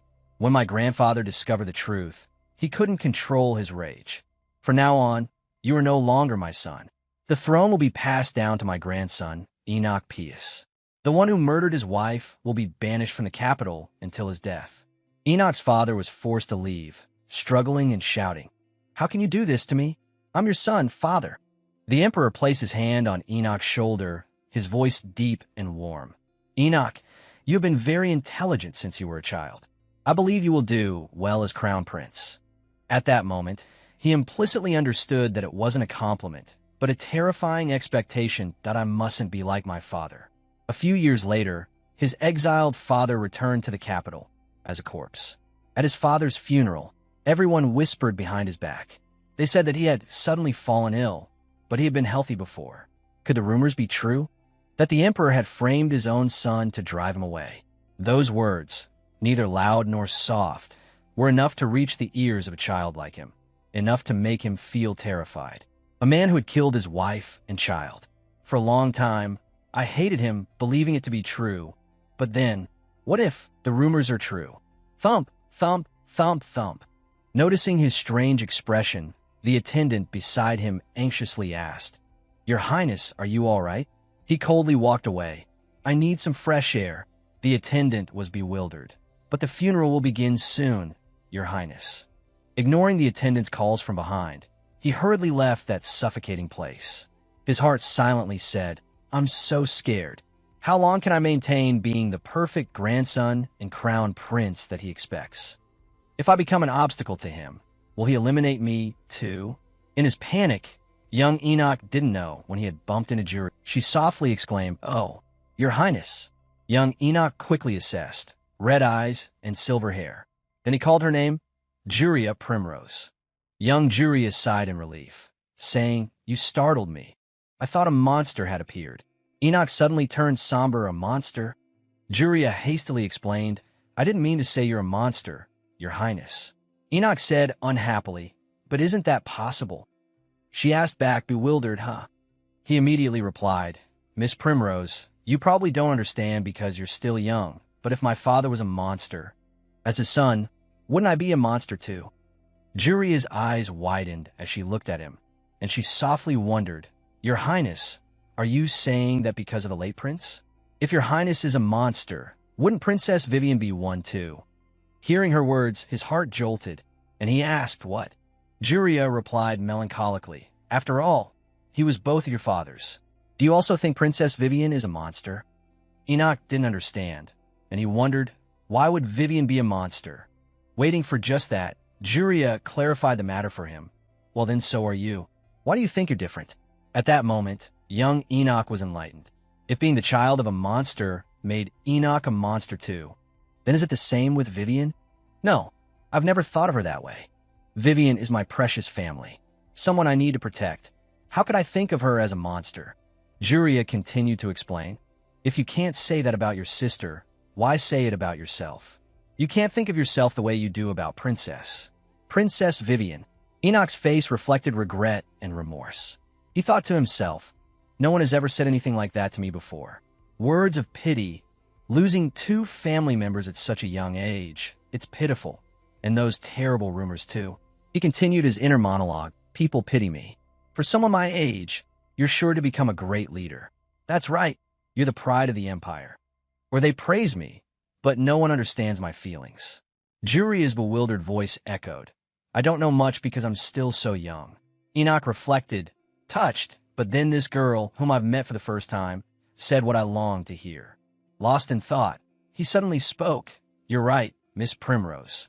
His previously angry face now broke into a bright smile. He said sincerely, thank you. I'll remember that. Next, Enoch regained his composure and stepped beside the emperor, speaking in a low voice, Your Majesty. The emperor sternly rebuked him. Enoch, leaving like that without permission. What were you thinking? Enoch quickly apologized. It was my fault. I suddenly felt dizzy. Next time, I'll be more careful. Suddenly, he added, Grandfather, I will become a good emperor. One even better than you. Seeing Enoch's somewhat more mature demeanor, the emperor burst into laughter. Ha ha, ha ha. What a bold child. That's my grandson. Enoch resolved in his heart, I will not be afraid. I will be different from both my father and grandfather. Every time I faced difficulties in my studies as crown prince, I thought of Juria. Her comfort allowed me to keep going. Although we didn't see each other after that, the admiration I had for her remained. If we could meet again, I want to stand beside her and tell her that she was my first love. Inside the mansion, Juria's gentle voice echoed. Mother, you should rest for a while. Lycidon, sitting on the bed, gave a gentle smile. I'm fine. They said it's just a mild fever. She worried for her, but Juria recounted. Mother fell ill from attending too many social events, but she recovered quickly after hearing the good news from me. Duchess Lycidon chuckled and reassured her, don't worry too much. The doctor also said it's probably because I've been thinking too much, so if I rest a bit, I'll get better soon.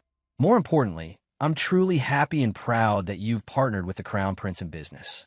Just thinking about it makes me feel energized. I used to think that my title as Duchess and my husband were everything. I hope you'll spread your wings and step into a wider world. Juria was moved by her warm words. Mother, Lycidon added, I'll keep your business a secret, don't worry. Juria replied with a cheerful expression, thank you for your support. I'll do my best. The two were talking when someone suddenly pushed. The door opened. Lyrica, dressed in a pretty dress, entered. Mother, are you all right? Juria was displeased to see her appear. Lyrica slowly approached them. I heard you weren't feeling well, so I came to visit. I hope you'll recover soon. Juria thought in a panic. Lyrica, wait a minute, could it be? She blurted out, Lyrica. Lyrica looked at her innocently. Juria picked up the bouquet and said in a chilling voice, Do you know what kind of flower this is that you dare bring it here? She recalled her past life. White leffia flowers, used for the dead. The moment I saw the flower, a terrible memory resurfaced. In my past life, Lyrica gave my mother a bouquet of white leffia when she was ill. At that time, Juria angrily slapped Lyrica across the face. Are you implying that mother's about to die? Lyrica cried out in false indignation. I apologize. I didn't know. I'll throw it away immediately. Seeing this, Zikazin scolded Juria. Juria, what did you just do to Lyrica? Juria recalled, at that time, I lost control and slapped Lyrica, my brother's beloved little sister. Juria tried to explain to her brother, Brother, do you know what she just did? She just gave mother a leffia flower. Zikazin ignored her words and focused on Lyrica. That's absurd. Where could she have gotten it? They're not grown in the Duke's garden. Accusing her without reason and even slapping her. You've truly lost your mind. Juria thought miserably to herself. I wanted to protest, but it was too late. Because Lyrica had thrown the bouquet into the fire and destroyed it. She watched as Lyrica acted friendly in front of everyone. Oh, it was partly my fault too. It's all right. It's understandable. The young lady opposite her sympathized. Even so, to slap the young miss like that and leave a mark. Juria remembered every detail clearly. And when Lyrica proudly showed off her reddened cheeks at social gatherings, my reputation only worsened. But this time, I won't fall for her tricks so easily. Shaking off those thoughts, Juria spoke up irritably. White leffia flowers, do you know what they mean? She thought to herself, What should I do to deal with someone like her? Lyrica paled and looked at her fearfully. White Leffia? What is that? Juria scoffed. Right, of course. If you knew the meaning, you wouldn't have brought them here. Who gave them to you? Could it have been one of your servants? The maids, frightened, rushed to defend themselves. No, it wasn't us. The young miss brought the bouquet herself. Lyrica, as if betrayed by her own servants, trembled with anger but tried to remain calm. About that. Juria affirmed to herself. She's already lost everyone's affection after the scandal with the pot and the dress. Then Lyrica conceded, her hand trembling as she reached for the bouquet. All right, I apologize, Sister Juria. I'll throw them away immediately. Juria snapped. Throw them away? This can't just be brushed aside. Lyrica, how could you not know something so basic? This concerns the family's reputation. I'll report this to father or brother. Before she could finish, Zikazin stormed in. What's all this commotion, Juria? She didn't back down, throwing the bouquet at him. You're just in time, brother. Look at the gift she brought for mother. Zikazin saw the white Leffia flowers and paled. This is white Leffia. Lyrica clasped her hands together, feigning a pout. Brother, I really didn't know the meaning of these flowers. I just thought mother would like them. He went to her and embraced her, comforting her. Yes, there's no way you would have meant anything by it. It's all right, Lyrica, calm down. Juria said in a low voice, well, it seems we'll have to reprimand Lyrica's tutor. Both of them were startled by her words. Zikazin quickly asked, reprimand her tutor? What do you mean? Juria calmly explained her reasoning. A smart and diligent child like Lyrica, not knowing the meaning of white Leffia flowers, clearly shows the tutor's negligence in her education. Zikazin bowed his head in acknowledgement. You're right, Lyrica wasn't taught about it. Lyrica mumbled incoherently.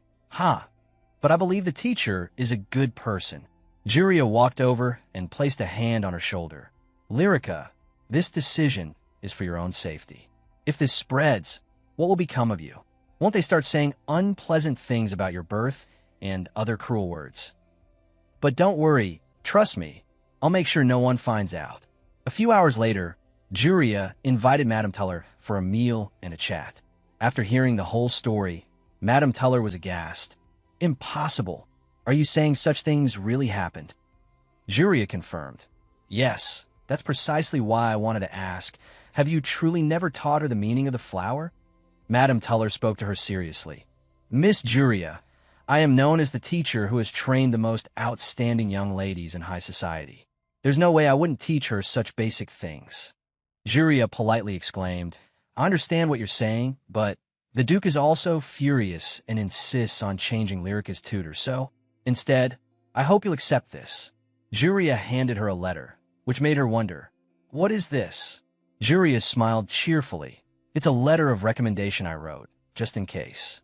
With it, you'll be able to find a position elsewhere soon. Madame Teller's hands trembled as she held the letter. Oh, my goodness, Miss Juria, you are so kind. Juria replied politely. It's nothing.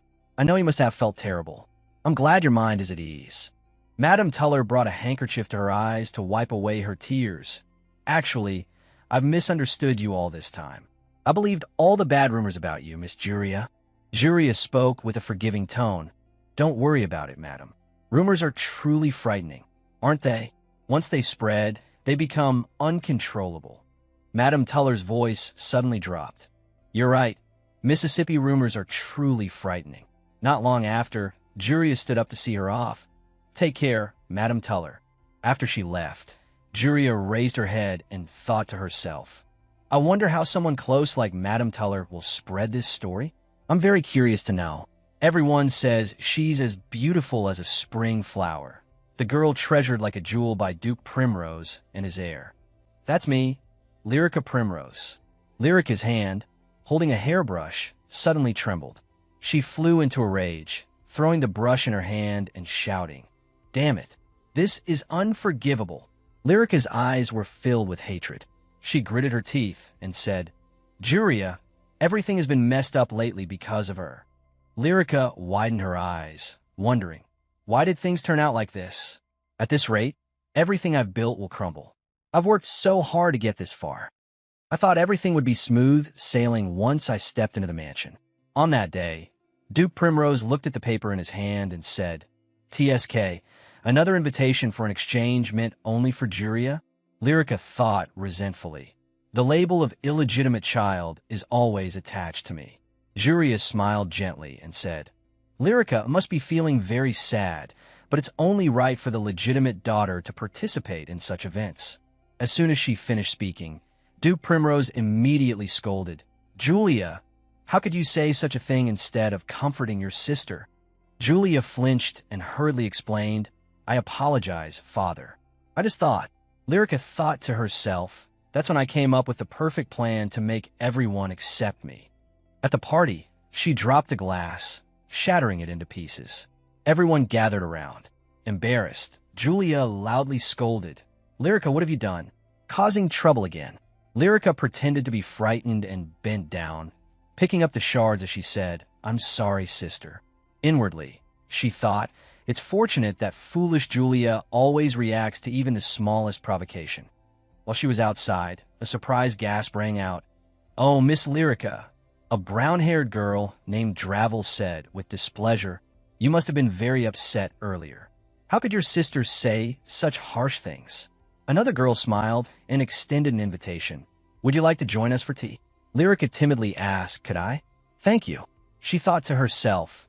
Witnessing this, everyone started to sympathize with and accept me.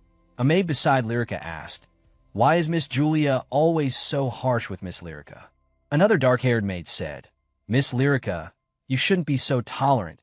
You're too kind. Lyrica thought smugly. I quickly gained the favor of the servants. Even Duke Primrose, upon hearing about it, was furious. Julia humiliated Lyrica again? That child. Lyrica, seeing this, was extremely pleased. She thought to herself, and even gained the Duke's sympathy. Madame Tuller was very enthusiastic about helping Lyrica spread unfavorable rumors about her sister. Lyrica is so pitiful, she really needs a suitable tutor. Lyrica thought, this is Miss Lyrica, kind and intelligent. My new tutor, Madame Tuller, has helped me a lot in spreading stories about my sister. I even became the pitiful and kind underdog of the Primrose family, while Julia was seen as the wicked girl who tormented me. But then one day, everything started to go wrong. On the day of my 19th birthday party, I hadn't told anyone about the pale pink dress. The lead pot I secretly gifted to a maid, and the plan involving the white leffia flowers. What should have been perfect, considering Julia's usual temperament, all backfired as if she saw through my plan, turning it against me and trapping me. She even dared to mock me, and in the end, even the servants who had once sided with me turned away. And father and brother started to find me bothersome. Even Madame Tuller, who helped me build social connections, distanced herself. What angered me the most was seeing Julia invited to the royal palace, something I couldn't achieve no matter how hard I tried. Yet, she obtained it so easily. Lyrica's eyes widened with malice.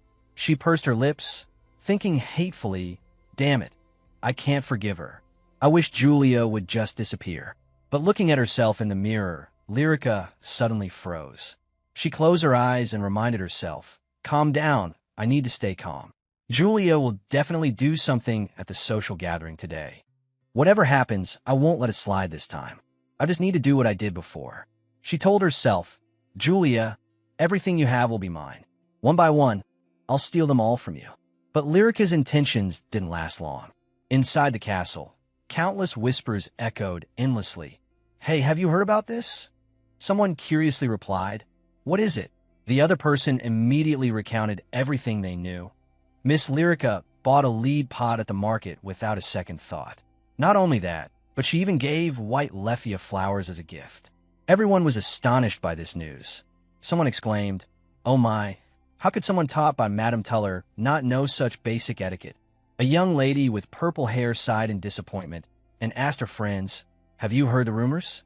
Some say that Madame Tuller is all talk and no skill. The brown-haired young lady gasped, really? It's a disgrace to those who learn from her. Dravel is also furious. She agreed with the other young ladies. That's right. Do you know how much I paid to learn from her? She gritted her teeth and continued angrily. Making a mistake is one thing, but blaming your own tutor is absurd. We accepted her despite her being an illegitimate child. And this is how she repays our kindness. Dravel continued. It must be because of her background, stupid and ungrateful, only knowing how to repay kindness with malice. Lyrica's face darkened as she stood behind Dravel, gritting her teeth and shouting, "What business is it of yours what I do? Mind your own business." The three young ladies were startled to see Lyrica appear and exclaimed, "Miss Lyrica!" Lyrica coldly ordered them, "Say that again," looking me straight in the eye. Dravel, frightened, stammered, "Oh." Lyrica crossed her arms and coldly warned, "Miss Dravel, you know your family still owes a large debt to the Duke's house, don't you?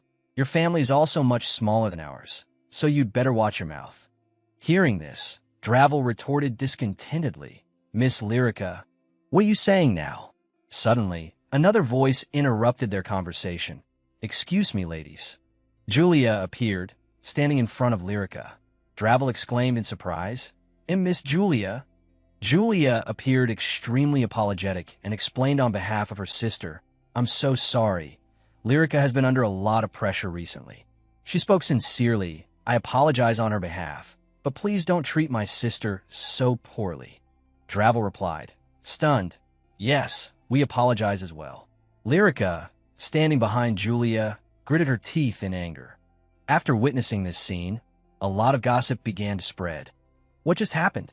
That's the first time I've seen Miss Lyrica act like that." The whispers gradually escalated. Seeing this, Lyrica quickly turned and left, thinking to herself, "Julia, really? Even in front of the other ladies, you try to humiliate me? I won't let this go." At this moment, a young lady sighed and asked worriedly, "Oh dear, are you all right, Miss Dravel?" Dravel replied, "I'm fine, but Miss Julia, she's not what I thought she was." The three of them continued to gossip about Julia, right? I admit, I've changed my opinion of her. Maybe there are some aspects of her bad reputation that we don't know. I guess so. Seeing Miss Lyrica's behavior today, maybe we shouldn't be so quick to judge. Of others, outside, a carriage was preparing to depart. Lyrica was sitting inside when a surprise voice called out, "Leaving already, Julia smiled and said, "Such a sudden departure? It's not like you." Lyrica asked suspiciously, "Not like me." Julia affirmed, "Yes, usually, but before she could finish, Lyrica cut her off. It's you who's changed, not me, I don't understand why you've changed, but I won't let you manipulate me anymore. Julia smirked coldly. "So you're finally showing your true colors, Lyrica?" She thought, but outwardly she feigned surprise. Really? I'm quite curious to see what you'll do next. Just then, a hand reached out. Miss Julia. A knight suddenly appeared, standing protectively in front of Julia. The carriage is about to depart. "Please excuse us," Lyrica said, "I'll be going now, sister, Enjoy the rest of the party." As soon as she finished speaking, the knight who had prevented Julia from approaching the carriage immediately stepped forward and asked, "Miss Lyrica, are you all right?" Lyrica smiled and replied, "Yes, I'm fine. Let's go back, Julia watched the departing carriage and thought to herself, I thought Lyrica had no allies left. But that knight's gaze and attitude were clearly hostile towards me. It seems the rumors haven't reached the knights yet. Julia mused. According to the original story, Lyrica will soon awaken as the Saintess. There's no telling what she'll do then. She pursed her lips, determined. I have to separate those knights from Lyrica. In her room, Julia held a pen, focused on writing something. After the party, where Lyrica's fake personality was exposed in front of the other young ladies, I kept thinking about the hostility shown by her escort knight. The Duke's knights are quartered quite far from the main building, so they're likely to hear about events surrounding Lyrica later. By the time the rumors reach them, they'll be distorted. Julia hid behind a wall to eavesdrop on the conversation of the knights nearby. What? But Miss Lyrica wouldn't do something like that, would she? She must have been falsely accused. It must be Miss Julia again. She's always at odds with her. As soon as he finished speaking, the others chimed in. backslash, that's right, we must protect Miss Lyrica, backslash, backslash, agreed. Let's do our best for the young miss, backslash. Julia thought wryly, and so I become the villain in their eyes. Lyrica alone doesn't create power. It comes from the people who support her. She resolved, I need to completely cut off that source of power. As Julia walked down the hallway, Lyrica's angry voice made her stop in surprise. Backslash. I said I'm not hungry right now. Backslash. A maid stammered fearfully. Backslash. But Miss Lyrica, you haven't eaten anything since last night. Backslash. Julia looked at the maid standing in front of Lyrica's room and thought, that maid, Zyra, is incredibly worried. Zyra, try to persuade Lyrica, I'm just worried about you. Lyrica shouted angrily, get out. I want to be alone. So leave me alone. Zyra, wasn't it just recently that you were dumped by the person you were dating? That's because you're so stupid. At this moment, Zyra was stunned by Lyrica's cold words. She exclaimed, and Miss Lyrica? Zyra was one of the young maids who adored Lyrica, treating her harshly. Was it because Lyrica looked down on her servant status? Or was she simply losing control? Julia approached, worriedly asking Zyra, Zyra, are you all right? Zyra, with tears welling up, shakily called out, sobbed Miss Julia. Julia reached out to support her and comforted her. Lyrica must still be very upset, but how could she say such cruel things? Zyra, wiping her tears, said sadly, I can't believe Miss Lyrica would treat me like this. Julia smiled, kindly explaining on behalf of her sister. She must be hurting. Don't mind her. She happily thought, I wasn't expecting this, but this is a good thing. Zyra is very talkative and has many friends. She'll be a valuable ally. Zyra suddenly recounted Lyrica's recent behavior. Actually, lately, Miss Lyrica has been too much. The other day, another maid. Julia smiled, cutting her off. Now, speaking ill of someone can easily turn into rumors. Instead, could you help me with a small task? I'm about to go out. Zyra didn't hesitate and immediately agreed. Of course, Mississippi hearing this, Julia gently said, thank you, Zyra. At the same time, she thought, I'll take away the few people left by your side. Lyrica, outside. Lycidin anxiously asked her, Julia, are you sure this outfit is suitable for meeting the Crown Prince? Julia confidently affirmed, it's necessary. Mother, I can't dress too conspicuously. Despite her assurance, Lycidin still felt incredibly worried.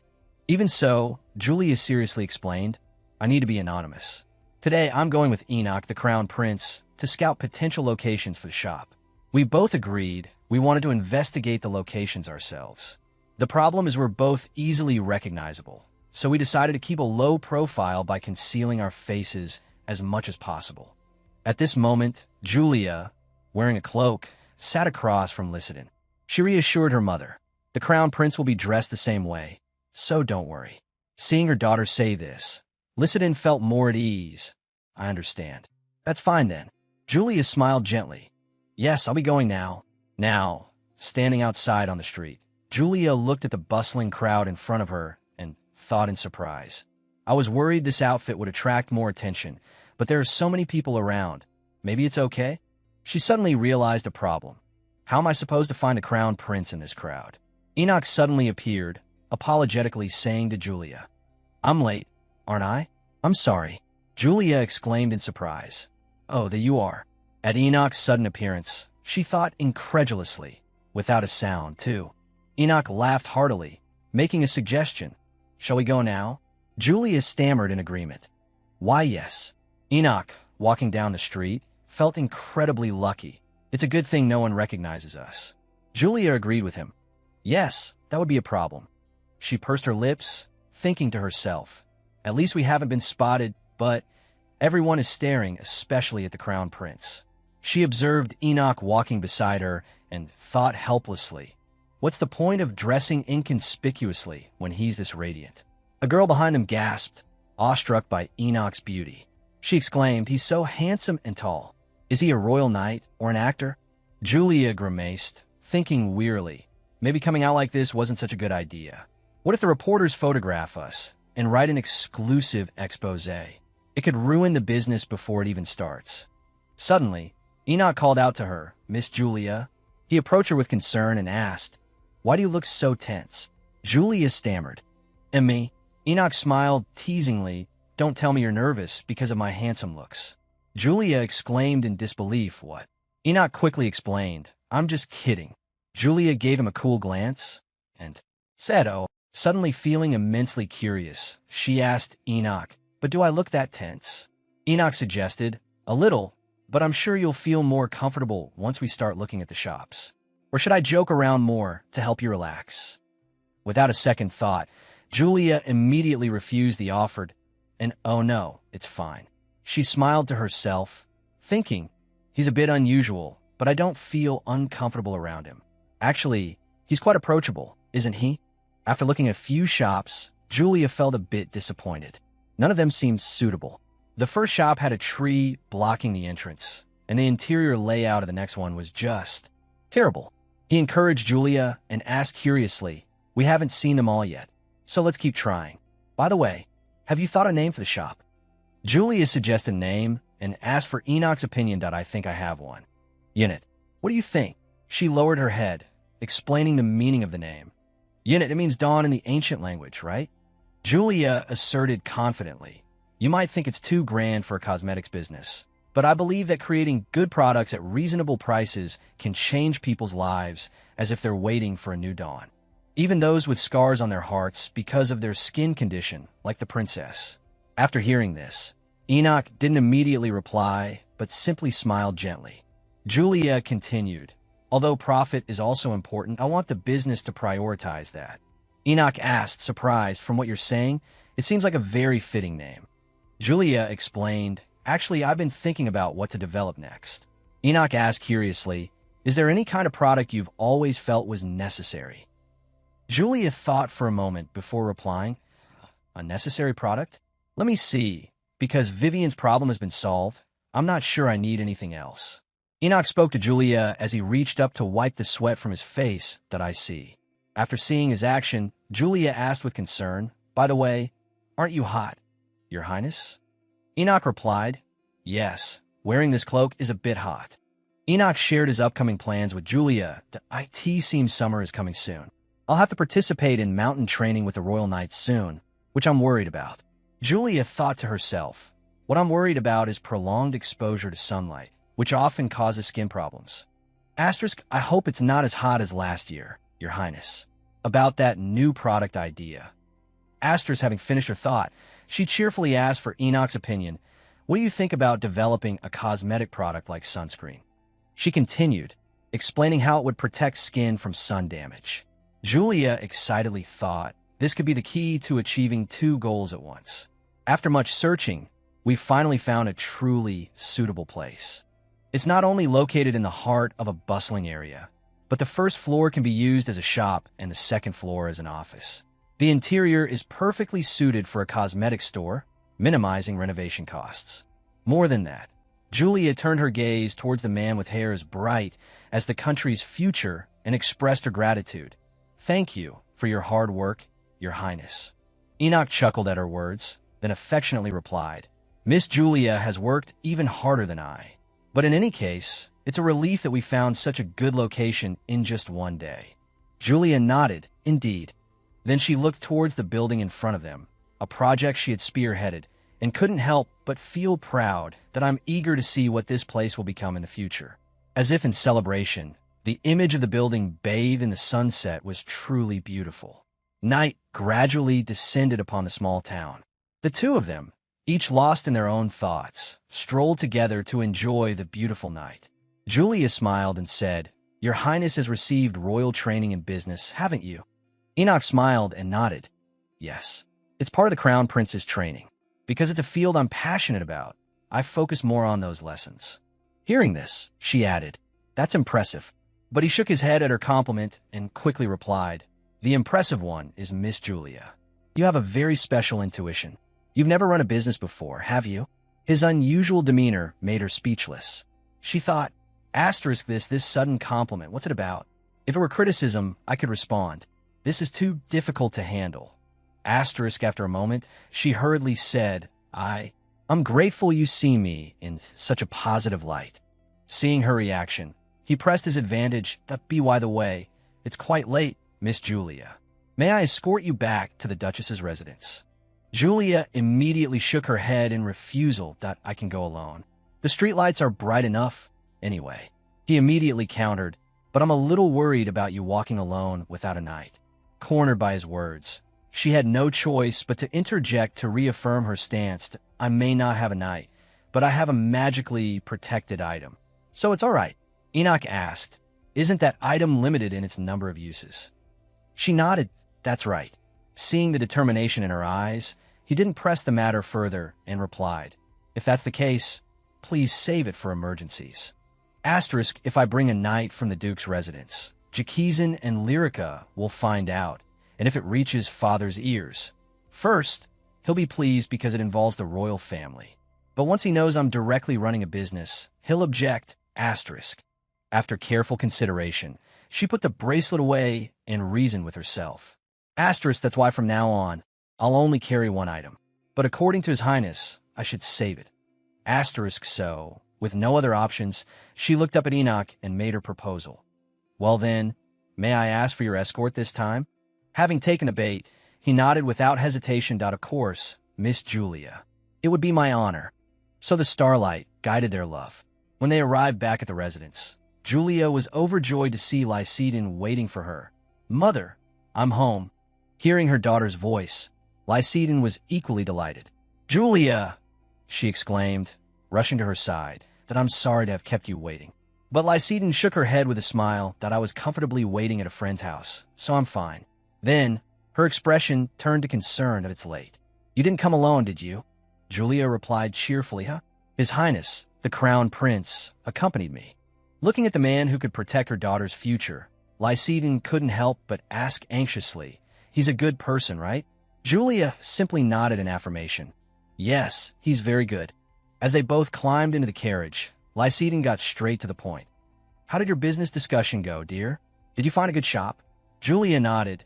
Yes, luckily we found a wonderful place in just one day. As a mother, Lycedon was overjoyed and praised her. That's wonderful. You both did a great job. To further delight her mother, Julia excitedly added about her next plan. Also, while talking with the Crown Prince, I came up with an idea for a new product. I plan to start researching it as soon as I get home. But upon hearing this, Lycedon shook her head. Oh, but you've worked hard all day. You should get a good rest tonight. Julia simply smiled and looked out the window, softly replying, I do it because I enjoy it, so it's all right. Then she thought to herself, for the first time in my life, I genuinely want to do this and tell my mother about it. Looking at the moon that had risen above the tower, she thought, this will be a happy night. Back at the palace, after escorting Julia back to her mother, Enoch quickly returned to his own residence. He had just opened the door when he heard a familiar voice. You're finally home. Enoch asked in surprise, Vivian, were you waiting for me? Have you been waiting long? Vivian, sipping her tea, calmly looked at him and replied, I've been waiting for a while, but I enjoyed some tea while I waited. Then, she lifted her cup and asked with a smile, Did you find a shop? How is Miss Julia? How was your day? Enoch sat down, and Vivian poured him some tea before continuing, Miss Julia has a surprisingly cautious side, doesn't she? I was worried she wouldn't express her opinions and would just be led along by you. Hearing this, Enoch paused, a cautious side. He fell into deep thought. Julia's image surfaced in his teacup alongside his thoughts. It's true that she sometimes seems quite reserved. Perhaps it's because she's been ostracized and criticized in the past. But when we talk about business, her eyes completely changed. A confident demeanor and exceptional leadership. Not only were her ideas impressive, but her persuasiveness and seriousness were also remarkable. Her intuition and abilities are so outstanding that it's hard to believe this is her first time running a business. Thinking about this, Enoch chuckled reassuringly at his sister. You don't need to worry about that. Surprised, Vivian asked why. Enoch replied, She's amazing. Hearing these words, Vivian asked, bewildered, Who are you talking about? Enoch's mind wasn't on his sister's question. He was still thinking about his promise to Julia. So, I'll see you at the office next time? Zuria nodded. Yes, at the office in our shop. Her face was filled with the joy of having her own business. In a field she was passionate about, she showed no hesitation or embarrassment. Cupid's arrow had begun to pierce his heart, making him sigh inwardly. I've never met someone so radiant and accomplished before. Noticing her brother's inattention, Vivian slammed her hand on the table, demanding an explanation. And oh, who is this amazing person you're talking about? Tell me everything that happened today. He just grinned mischievously. Nope, that's a trade secret. After exchanging a few words with his sister, Enoch's thoughts drifted back to Julia. What I saw today was probably a true side of Julia Primrose, one that even her family doesn't know. He stood up absently-mindedly, continuing to think as he walked away that I'm really looking forward to seeing more of her different sides in the future. Seeing this, Vivian angrily slammed the table. Tell me. A few peaceful days passed. On the training grounds, shouts and cheers rang out constantly. Good. Deeper. Block the left side. In the midst of their intense training, a man ran up to them with a bright expression. Hey, everyone. We have a visitor. The knights looked up. A visitor. They all turned to the entrance, their eyes wide with anticipation. Is it Miss Lyrica visiting after so long? It would be great if it were her. But high hopes often lead to disappointment. The person who entered the training grounds wasn't the woman of their dreams, but Julia. Their expressions immediately changed, becoming hostile as they murmured among themselves. Who is that? Why is she here? Does she have some ulterior motive?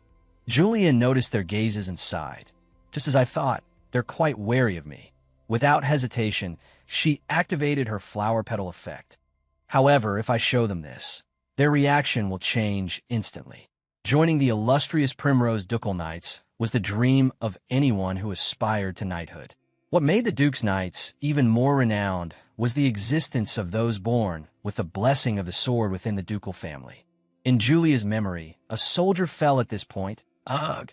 The commanding officer standing next to him shouted praises. Excellent. Excellent. Excellent, young Master Jakizan. That's 5 consecutive victories. As expected of someone blessed by the sword. Truly remarkable. Children love to be praised, and Jakizan was no exception. He replied smugly, This is too easy, especially for me, Jakizan. The blessing manifested quickly and powerfully. The children watching from below looked up at him with admiration. Impressive. I want to be that strong too. The knights his age admired him and trained even harder. But the knight's idealized image of Jakizan quickly shattered. Hee. While watching the others train, he couldn't help but laugh loudly. Huh, look. After seeing the two of them focused on him, Jakizan burst out laughing. He's been training all day, and that's all he can do? I'm surprised he hasn't given up on skills like that yet. These taunting words were etched in their minds. I guess because he's blessed and the Duke's young master, he doesn't need to try hard. Just relying on talent and lazing around all day, and he dares to laugh at us. The knight's dissatisfaction with Jakizan increased. Just then, Lyrica's appearance changed the situation. Brother. He stopped his mocking and immediately stood up with a delighted expression. Oh, it's you? Lyrica, playing the role of a doting younger sister, asked, The weather is so hot. You must have trained hard. Seeing this, the soldiers softened their expressions and remarked, It's Miss Lyrica. She's as lovely as ever. Hearing their murmurs, she smiled back ingratiatingly. You knights must be tired. Take care of yourselves. The only one who said anything kind to them was Lyrica. Her gentle smile and encouraging words melted the knights' anger. For the Duke's Knights, this southern expedition training was especially grueling because the weather that year was much hotter than usual. Some couldn't take it anymore and yelled, It's so hot. I can't go on. My skin feels like it's burning. Then everyone sought shade to escape the sun, complaining to each other. Damn it. Even if we wanted to go to the infirmary, the city hospital is fully booked with noble appointments. Speaking of which, some couldn't contain their resentment and protested. Are we knights to be treated like this? Our skin is so damaged, and yet Jakizan's skin is still as radiant as ever. He must have run straight to the priests as soon as we return from the expedition. He doesn't even bother with training or swinging a sword anymore. Hearing this, a knight rummaged through the basket Julia had brought. I can't stand it anymore. The others exclaimed, Hey, what are you doing? Hey, are you seriously thinking of using that? You better stop. Who knows what's in there? That's from that wicked woman. She must have put something strange in it. But the scorching sun had driven the knight to desperation. He angrily shouted, "I don't care. This is the only thing we can rely on now." As soon as he applied the ointment to his skin, he suddenly yelled, what is this?" Back at the main residence of the Julia family, Lyrica was irritably walking down the stairs with her arms crossed, her mind racing. After shutting herself in her room for days, she had finally decided to go out. She glanced at Jera curiously, but something about Jera seemed off. She's usually so talkative, but today she's rather quiet. Thinking this, Lyrica said, "Ahem, Jera, the weather has gotten much hotter lately. I want to order some new clothes. Would you like to go to Main Street with me?" Jera smiled faintly and replied indifferently, "If you wish for me to accompany you, I would be happy to." This made Lyrica even more puzzled. Wait a minute, what's with this stiff response? Jera used to love going to Main Street with me. Usually, she'd be excited, showering me with compliments. Could it be because of that day? Her mind wandered back to the harsh words from before. She'd heard Jera had recently been dumped by her fiancé. It's because she's so clueless. It was obvious, Lyrica thought to herself. In retrospect, maybe she had been a bit too harsh. But who did Jera think she was, changing her attitude just because of a few words? Anyway, if Jera repeated this to the other maids, it would be troublesome. She needed something to get a hold on her again. Suddenly, Lyrica's eyes lit up as if she had realized something. Come to think of it, Jera often stared intently at the knights whenever Lyrica brought her to the training grounds, and she had recently broken up with someone. Without another moment's hesitation, she immediately put her plan into action. "Jera," called out suddenly. Jera responded dazedly, "Yes?" Lyrica turned, putting on a friendly smile, "That I need to go see the knights now. Would you like to come with me? This time, I'll introduce you to them." Hearing this, Jera stammered, "Introduce me?" Lyrica replied, "That's right. Quite a few knights are curious about you." Jera asked in surprise, "Goodness, really?" Then she quickly bowed her head gratefully. "Thank you so much, Miss Lyrica." Hearing this, the corners of Lyrica's mouth curled up slightly. She's so easy to manipulate. How simple. So, after a short walk, the two of them arrived at the training grounds. Upon arrival, Lyrica was surprised to see everyone gathered in groups. "Huh, what's all the commotion over there?" At that moment, one of the soldiers shouted, "Lady Julia, is it so hard to tell us who gave it to you?" "Yes," Julia nodded, "it's a secret." He continued, "Anyway, it's all thanks to Lady Julia."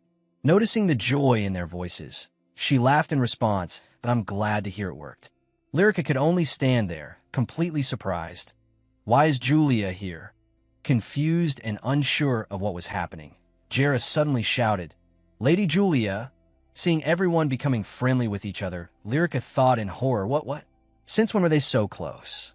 Before she could even introduce Jera, Julia immediately said, "By the way, this is Jera. She's a friend who has helped me a lot." This made Lyrica unhappy, noting, "Even the knights are ignoring me." Stewing in her frustration, she was about to confront Julia, but then quickly ran off as if nothing had happened. Meanwhile, a knight said, "Actually, Miss Jera, I've seen you here a few times before." Jera asked in surprise, "Really?" At the same time, the corners of Julia's mouth curled up slightly. By now, Lyrica had found a secluded spot to have a mental breakdown. Impossible. Now, even the knights. This is all so unexpected. I can't deny that public opinion has really shifted. What should I do? What can I do to fix this? While she was lost in her self-induced daze, a shout snapped her back to reality. "Lyrica!" Jiki-san appeared like a godsend, his face etched with worry. "Why do you look so pale?" Lyrica immediately whispered, "Brother Jiki Sr." Inwardly, she began to calculate, that's right, if it's Brother Jiki's son. Seeing his sister not answering, he asked with further concern, "Are you overheating? Let me take you back to your room." Ignoring his caring questions, she only thought, "He'll definitely take my side." Jiki-san said, "I'll help you with anything. Just tell me." Seeing her opportunity, Lyrica immediately played the part, calling out in a fragile voice, "Brother, the thing is..." Actually, thank you all for watching today's video. Our story continues with many exciting developments ahead, so don't forget to like and subscribe to support us and not miss the latest episodes. We wish you relaxing and enjoyable moments. See you in the next video. Thank you for watching.